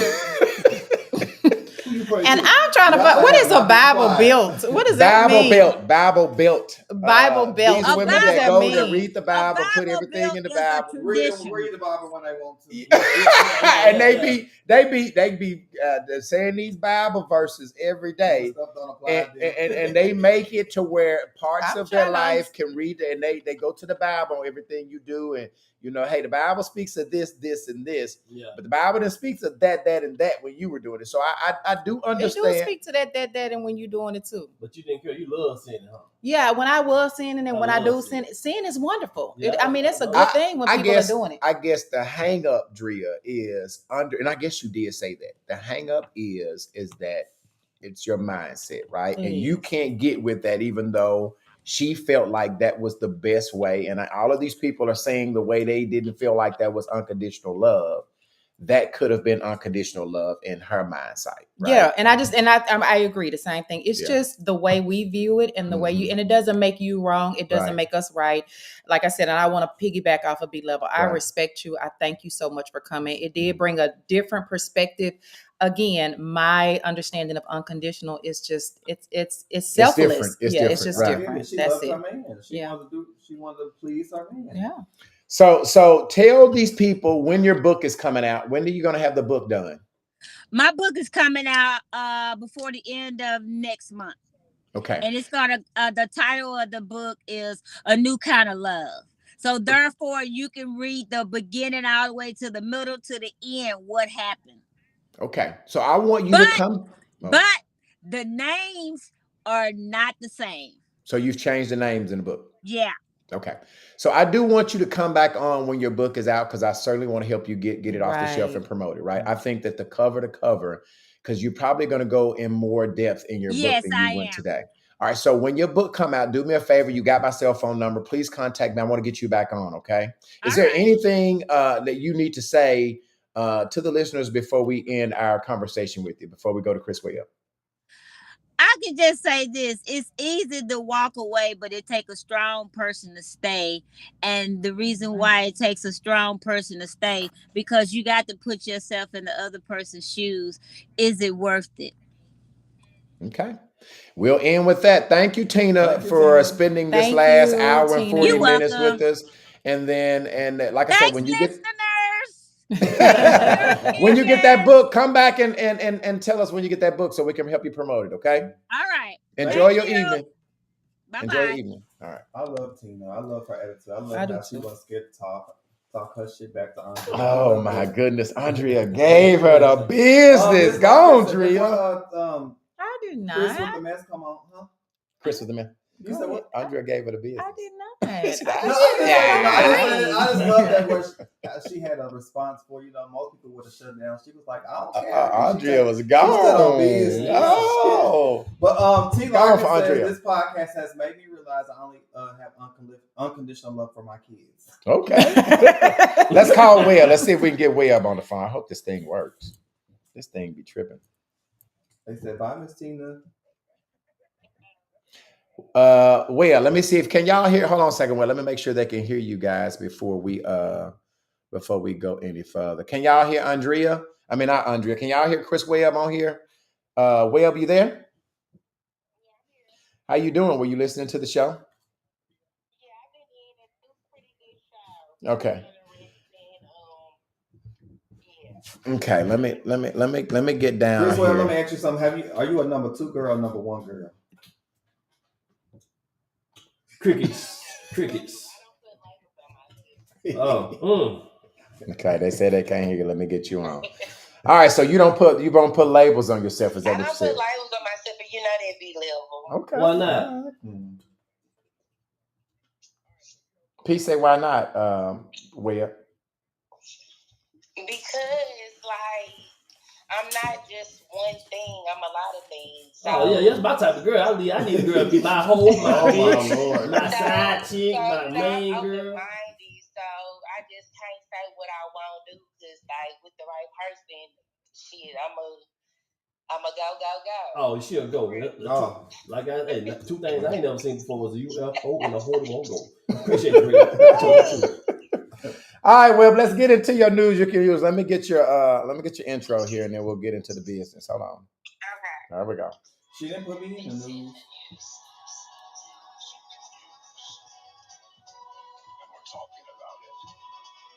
in the news. With Chris Webb. All right, Webb, hold it up for me. All right, Webb, let's get into the news you can use. What did you have? You got to go closer to the mic. What did you have going on this week, Webb? So this week has been full of racism. And so our first story, I just want to jump right on in with it. So y'all know Charlotte Campbell, he's with Doe Brothers. Yes, he owns it. Y'all know him. I love that clothing line, by the way. So him and his, are they married now? His wife now, right? I don't know. It's his wife now, right? Okay. So him and his wife, y'all know Prospect Sports Bar. No. Yeah. You know what it is? Have y'all heard of that? On Capitol, yeah. Okay, so I don't know where it's at. I'm not from there, so I don't know where it's at, but I'm just telling y'all that beware of that sports bar because they said they went in there and they practically like had to seat themselves, and then once they sat there for like 20 minutes, like it was other white people that came in and asked them, and they were saying that they were getting served and overlooked, and it was just a really, really bad experience. So I was just trying to see if y'all had been there before and experienced it as well, because I had also people inboxing me telling me that they also had similar experiences there as well. Yeah, I've been up before, but if I go somewhere and I can't get a waitress to come over, I'm gonna go get somebody. I ain't gonna sit there no damn hour and wait for somebody. Well, they ain't come serve me. No, I'm gonna find me a motherfucker. Hey, y'all got somebody over here in this area over here? And so why are they? I see this email. What is this text message about that I'm putting on the screen now? What is that about? Don't put no text messages on the screen yet. I don't need that yet. No, Okay, that you don't need that yet. Post, A Facebook post. All right, so don't put that on. So I got the prospect, I got the business up here, but I am like, P, how were they saying? There was a post from Charlotte that I sent you. Okay, so how were they because these people didn't sit them down? They saying it was racism? Like it's a bar. Well, he even mentioned that he tried to make eye contact with the waitress, and she still like oversighted them. Man, that don't mean that is so. Let me just tell you this. I know that racism really exists. I don't like these people just anytime things don't go right, this racism deal. So because these people didn't sit you down, and because you had to wait, and like Anthony P, did you ask somebody? Did you have a conversation with somebody? How are you just racism gonna be your go-to? How does that work? I'm just telling you I'm just giving you what he said. Who is he? Who is? I don't know. I've never been there. Yeah, who is he? I've never been there. When you say he, who are you talking about said this? Charlotte. Okay. So he said he was in there, he didn't get served, and he's feeling like this business is a race, this is a racist business. So is Charlotte 4'11" or shorter? Is Charlotte, is he 4'11" or shorter? She don't know. I don't think she know how tall he is. They said in the comments it says there's multiple black people with the same experience. Oh, really? Yeah. Well, don't take your ass in the prospect before 11 short. They probably don't know the ass. Okay, so okay, well let's go ahead on. Web. Obviously, we don't have enough about this story. We don't really know much other than this one person. Other than what he's already said. Yeah. Right? Okay. So moving on. So did you hear about so Trump, after the election it was kind of gloomy. Everybody kind of felt like a little kick to the gut a little bit. Mm-hmm. So, the people we had some white people who were taking it upon themselves to do like Caucasian. The things that they've been wanting to say and do. And so it was a white girl. She ended up saying she's from out of Dallas too. This is out of Dallas, okay? Mm-hmm. And she stated that if slavery comes to bad, who want to be my slave? I swear I'll be the coolest master ever. Okay, and that's the young lady that we put on the screen that posted this. Kay Landers. I'm so sorry. I thought I sent you the video, B-Level. I had a video of her like completely recanting. She apologized and everything. I don't want her to be my master. She work at Waffle House. I want to live in style. Yeah. I want a nice 6-7 bedroom. I also got some information that she also is like an escort, and I don't want that. Oh, you don't want you. Who want? She says she's selling it. Ooh, I don't know. Yeah, she's selling it. She got to have a better picture to get it. I don't know. I guess anybody buy something. I don't know. Everybody buying something. I don't know about that. These truck drivers, they don't care. Get them lotless. Get them there, see that. Give them that $40 and go to the back in the little bedroom part. Trump backing off in there, going for $25. Okay. All right. What's the next? What you got next? Will? Okay, so now you can put up the text message where they were sending out notifications to report to slavery from a spoof phone number. There it is. Oh, wow. And yeah, so it'll be interesting if they. Can you imagine being a slave level? Like we gonna be like really, we gonna be rebellious. We gonna be getting whippers all the time. Nah, Like eyes ain't gonna be getting no nasty damn now. thing. Eyes ain't gonna be getting damn thing. I'm gonna be an upper class slave. I'm gonna be a house nigga. so You are not light enough, Tristan. You gonna be out there in the field. so Andrea will be in the house then, huh? Andrea will be in the house. Yeah. Probably gonna be getting right. Now, Andrea will be one of them. I'm She'll just be one gonna of be them with the white master man. fuck with the slave. Yeah, that's I would. You know, I'll be the side chick again. Ain't no damn slave got no hair like that. No, I ain't never seen no good hair after. So listen, I would definitely be out in the field because I'm dark, but Andrea would be in the house. What would Tristan be? Tristan is gonna be doing the master's wife's hair. What about P? What is P gonna be doing? What is P gonna be doing? What? He's gonna be in the cotton field. I'm gonna be where? Say it again. You said what is P gonna be doing? Yeah, what is Anthony P gonna be doing? He's gonna be taking pussy. Here go your sound effect. Nah, yeah, keep your day job, baby. You know them white women be freaky. Nah, I'll be catching y'all He there. gonna be taking pussy. Oh Lord. I'm taking it. So Webb, I heard that you are going on. Are you still going on vacation or what? What are you doing? I don't know yet, Billy, but I don't want to talk about that right now. I was gonna talk to you about that later. Okay. All right. Webb's gonna be in Sherwood next week, y'all. She's gonna be out of town. She's gonna be here. She ain't gonna let you know. We're gonna talk about that later. Did I just catch Tristan trying to be messy? What's Tristan Unless say? she gonna be here, you ain't gonna know. My birthday is coming up, and I'm just trying to avoid jail time. Hey, listen, Webb, Tristan is still kind of sour about last week you coming in and you didn't speak up. You didn't come and hook up with none of us. He's still kind of mad about that. I'm sorry, Tristan. You've never did a live broadcasting before. It's always behind the screen. You could have came. But I even told Webb that I want her to start not being on the phone. I want her to come in as a guest. But she was in. She snuck in. It was given. She snuck. Like she didn't want us to know. And Webb, the way she did. Tell Tristan why you couldn't come in. I wanted to start having you as a Zoom guest, not on video, so people could see how fine you are, Webb. Yeah, big fine. Yeah, I am, but I don't like people out of my damn face. Yeah, she modeled for Lane Bryant, y'all, just in case y'all don't know. Man, nigga, please. You got to start recording the news live like April O'Neil. You can't just be behind. Yeah, we want you. Now. We want you at some point. We want you. Sometimes we need you out there in the field. You got you gonna come do my hair? You got the appointment. We having a sale. We having $50 bob. We having $100 quick weed. Yeah, tell them they got a leave out. Step out the leave out. Leave out. Yeah. You got some hair to leave out? You got to leave out. Yeah, I got plenty of hair. Yeah, I got. And I got a wax business too. You know, if you need to get a wax when you get to town, you know, bring your homegirls, all them. I don't fuck around with them waxes. I'm just be pieces wax it on. Wait a minute. You say you don't? She's a bush girl. Wait a minute. She's a bush girl. Lord. Hey, wait a minute, Webb. Wait a minute. Listen, Webb. Now come on. You used to be cool with me, but come on, man. You can't be doing that, Webb. I don't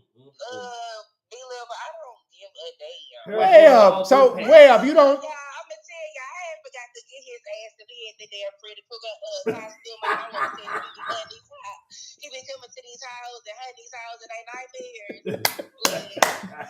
Well, don't we not letting you off the hook. Oh, you don't wax. Nigga, did you not hear me? It's a big ball of hair. No, Webb, you just trim, right? You just trim. No, she said it's a bear. It's a booger bear down there. That's what so you probably put deodorant on that thing. Hey, Webb, come on, man.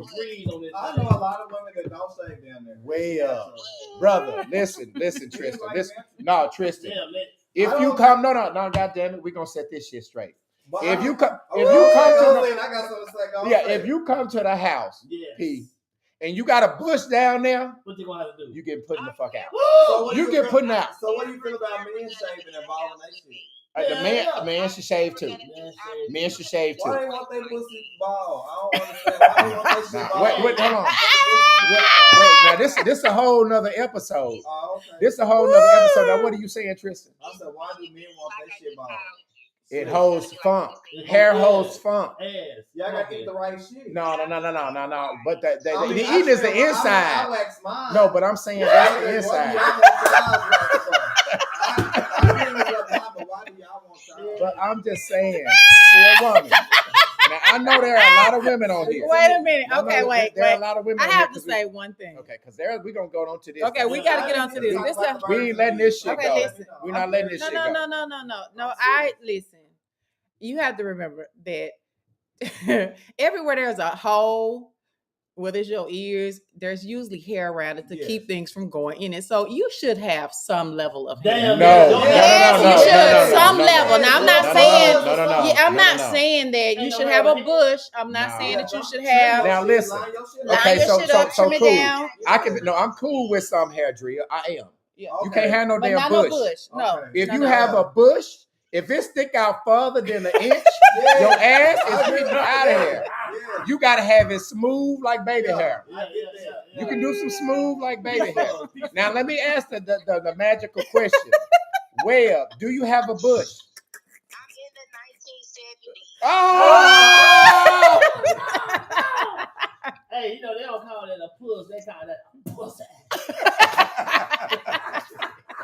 Webb, all I gotta say, Webb, is you ought to be ashamed. You ought to be ashamed. Webb. She knows somebody who like you. No, she said she ain't doing nothing anyway. Webb said she ain't doing Webb nothing. is doing something. Because you know what somebody told me? What did they tell you? They said a bald coochie is a busy coochie. That's what somebody said. Man, That's that. Come on, man. That's bullshit. I'm sorry, I'm not a busybody. You still use them old. Now I'm just so disappointed after that because Stop. For real, I'm disappointed. I cannot believe Webb doing that. Like that's crazy. Like that's so immature. That is so immature. You childish, Webb. No, it's not immature. She childish. No, for real. It's not immature because this the thing, be level. Like if you in our age, you kind of mimic what you see. And so even from us, like at this age, like I mimic when we first started, I mimicked my mother. Like they but that was back in the day. Oh, we got a question for your ass then. Do you have a bush? No, I don't have a bush. Come on, you can't. You cannot. Curly. Her shit wavy like an S curl. Her shit look like an S curl. Her shit curly. Well, we're gonna have to have a whole episode about this. Women. How many of y'all? I want to have an episode about niggas with beards and hats and. What you mean? Wait. She said episode of what? We want to have a conversation about this too. Remember, I told you that too. What is that? Say it again. Hat fishing and beard fishing. My shit real. You know how y'all be talking about the bitches with the light springs when they take the lashes off and shit. My shit real.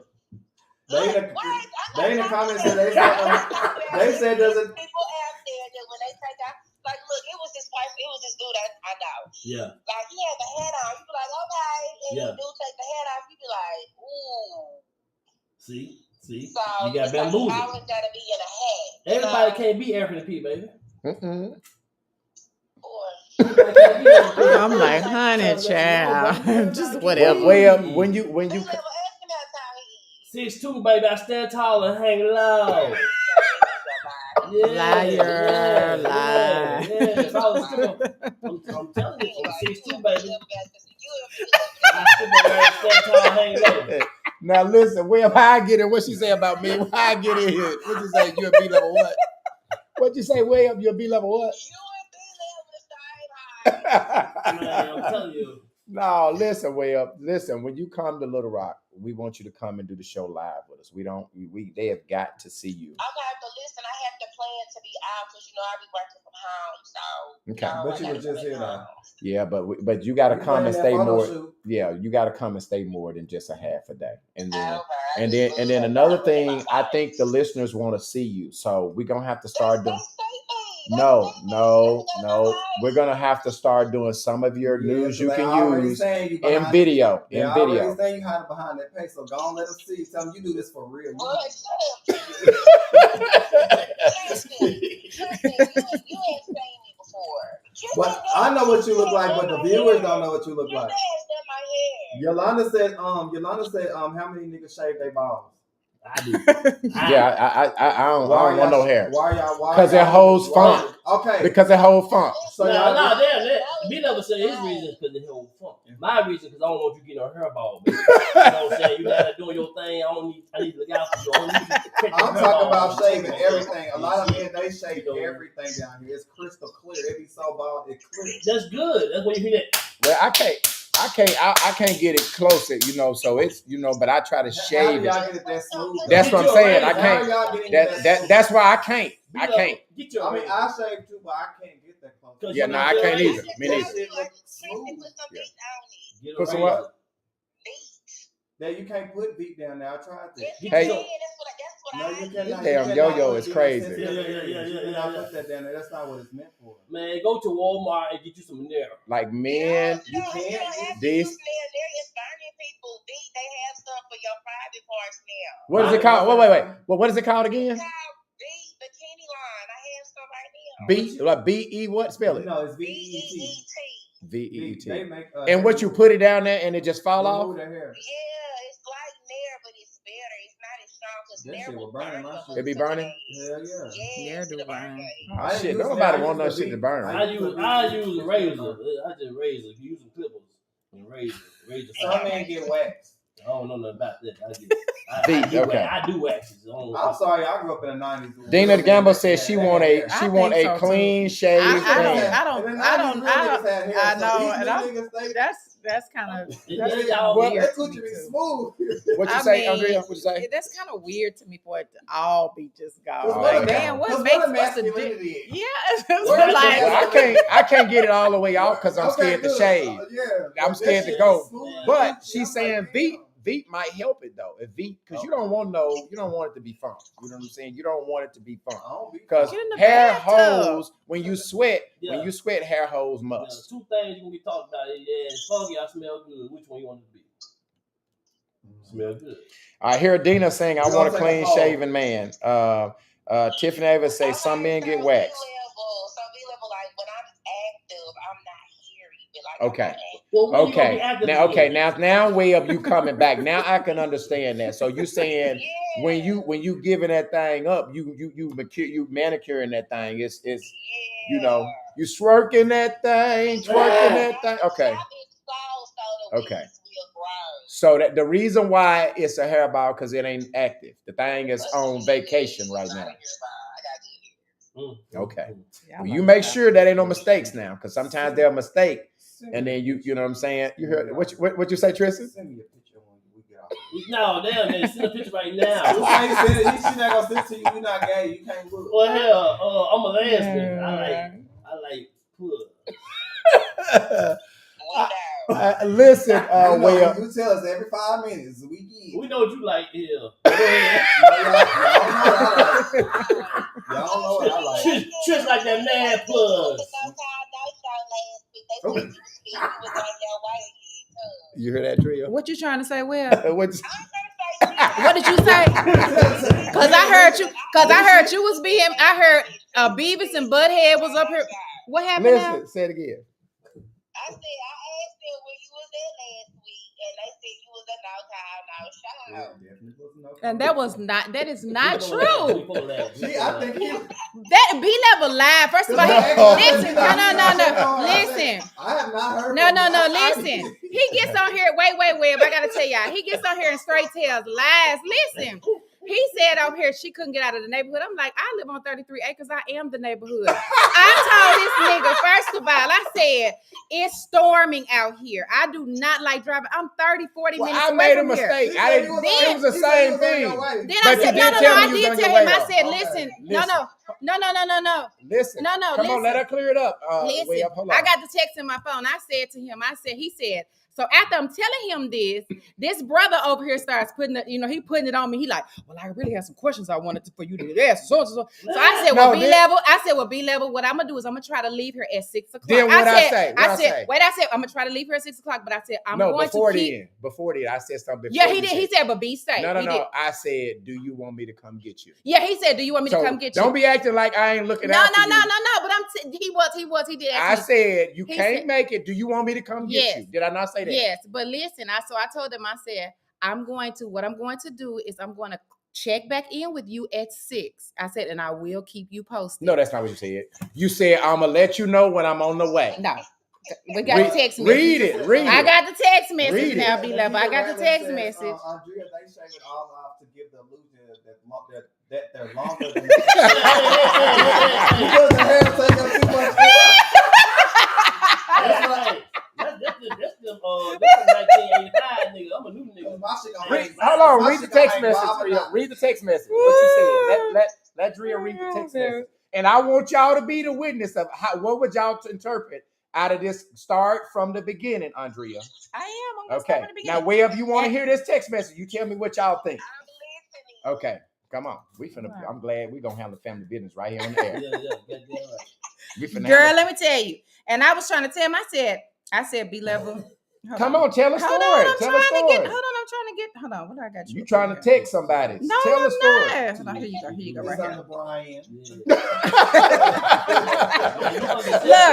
Look. Okay, so here's the first message. I said, hey, love, it's raining. It's raining really bad over here, and I'm about 40 minutes away. I'm in Ferndale. Are your guests gonna be on the Zoom? He says they're being zoomed in. So then I sent him a video, right, of it storming. Right. So then I said, it's lightning bad. I'm going to see if it clears up by 6. If not, I may have to sit this one out, B. Super dark, and I don't drive well in the rain. Okay. So he said, okay, hopefully it does. This is our first episode with our new app, so I'm hoping that you can make it. Be safe first. He said, plus, I have a couple of questions I wanted you to ask the girlfriend. Do I need to come and get you? I said, okay, I'm going to try to leave at 6 then to give myself an hour. You would hate me if I made you come out here. But eventually you will know it's no joke. I'm on the mountain for real. I said, smack dead in the woods. I will keep you posted at 6. Okay. Go ahead. So then I didn't call him at 6 because I know that I'm in a very rural area. And so what happens sometimes is the lights go out. I have a generator and I had a 12-year-old, so I didn't want to leave her. And I didn't feel like I needed to do all of that. So I didn't call at 6, which I could have did. Right is right and wrong is wrong. I never make no wrong right. And I told him that on the phone. Right. I didn't call at 6, but because I wasn't coming. And then he called me. I wasn't able to answer. He did. You need to shut up. I'm just telling like it is. So did yes, I and then he did. He did. He texted me. He said at 6:40. At 6:45, he texted me and said, "Are you all right?" So then we had a conversation. But this is the thing. They supposed to be my partners, and so I don't give a fuck if I get hit by a bus. Don't be airing me out online. Do you hear me? But listen, I didn't bring you it up. You better say she at home sick. No, like he do Tristan ass when he don't show up. Tristan will be with us in just a minute. So I didn't. But listen, Webb. So Webb, this is what happened. I was genuinely concerned. I said, "You can text her. She all right." No. So based on that situation, would y'all not think that she was coming? Based on that. We already know she on the mountain. So you saying based on that dialogue that you wouldn't think she was coming? Yes, it makes sense. So if she already sounded like she didn't want to come any damn way. So I guess my whole issue. That was my whole. That was the whole thing. So my thing is when she said that she would get back, and I interpret that she was going to try to make it. She was going to leave out at 6 because listen. She said she needed. She said that she was going to leave out at 6 because it took 45 minutes to get here. So if she didn't say she wasn't coming, but I said I was going to call him at 6, and when I didn't call. It wasn't that I didn't want to come. It was raining. No, Tristan just trying to be messy. And you was being messy with him, and I'm mad at you, Webb, about being messy with him. I've been getting some real shade on this podcast the last week.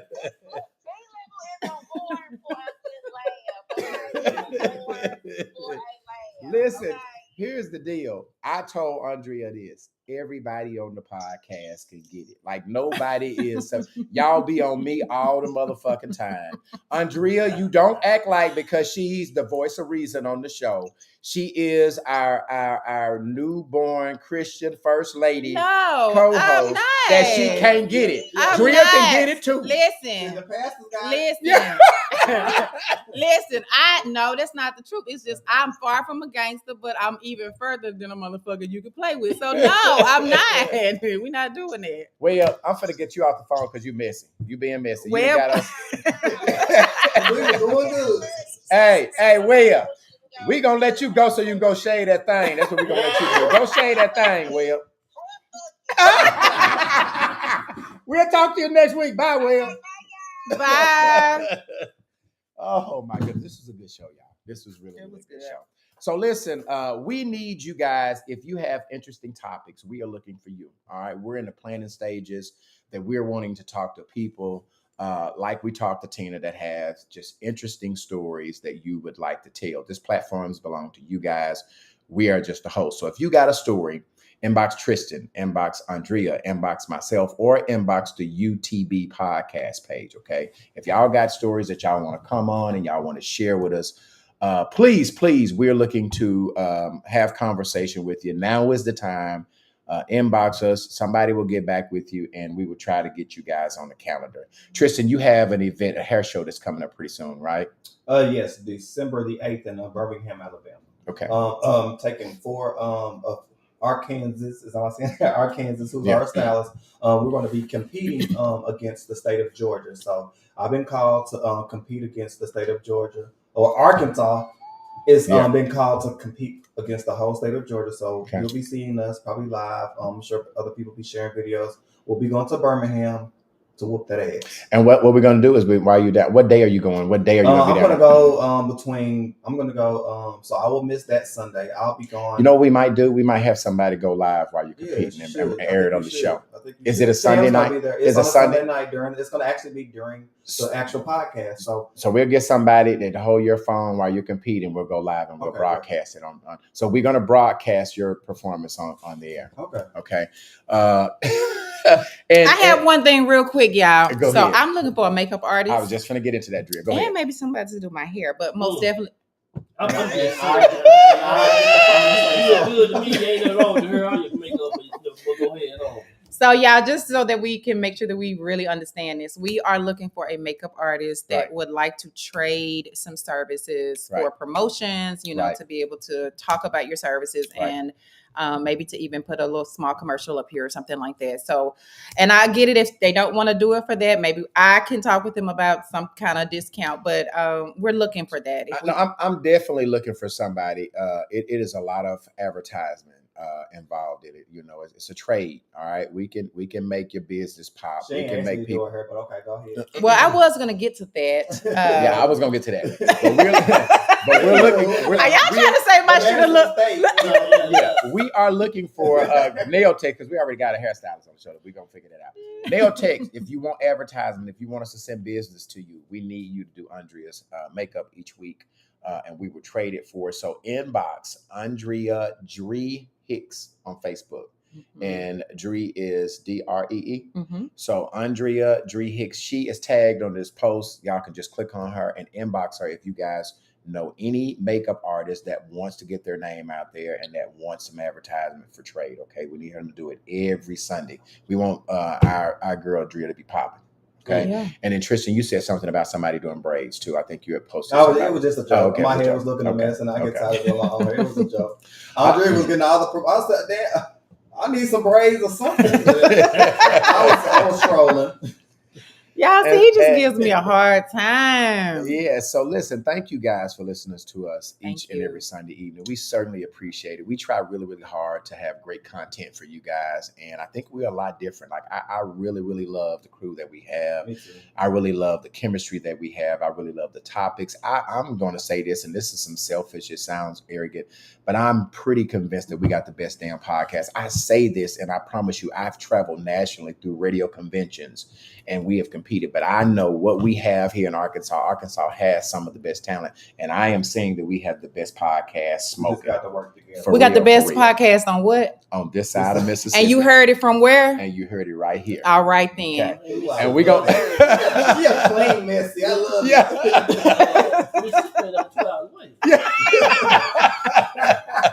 So listen, you guys, we're going to give you back the rest of your Sunday evening. Listen, we will see you guys next Sunday. Same bat time, same bat channel. You guys have a good evening. See y'all. Bye. Peace out.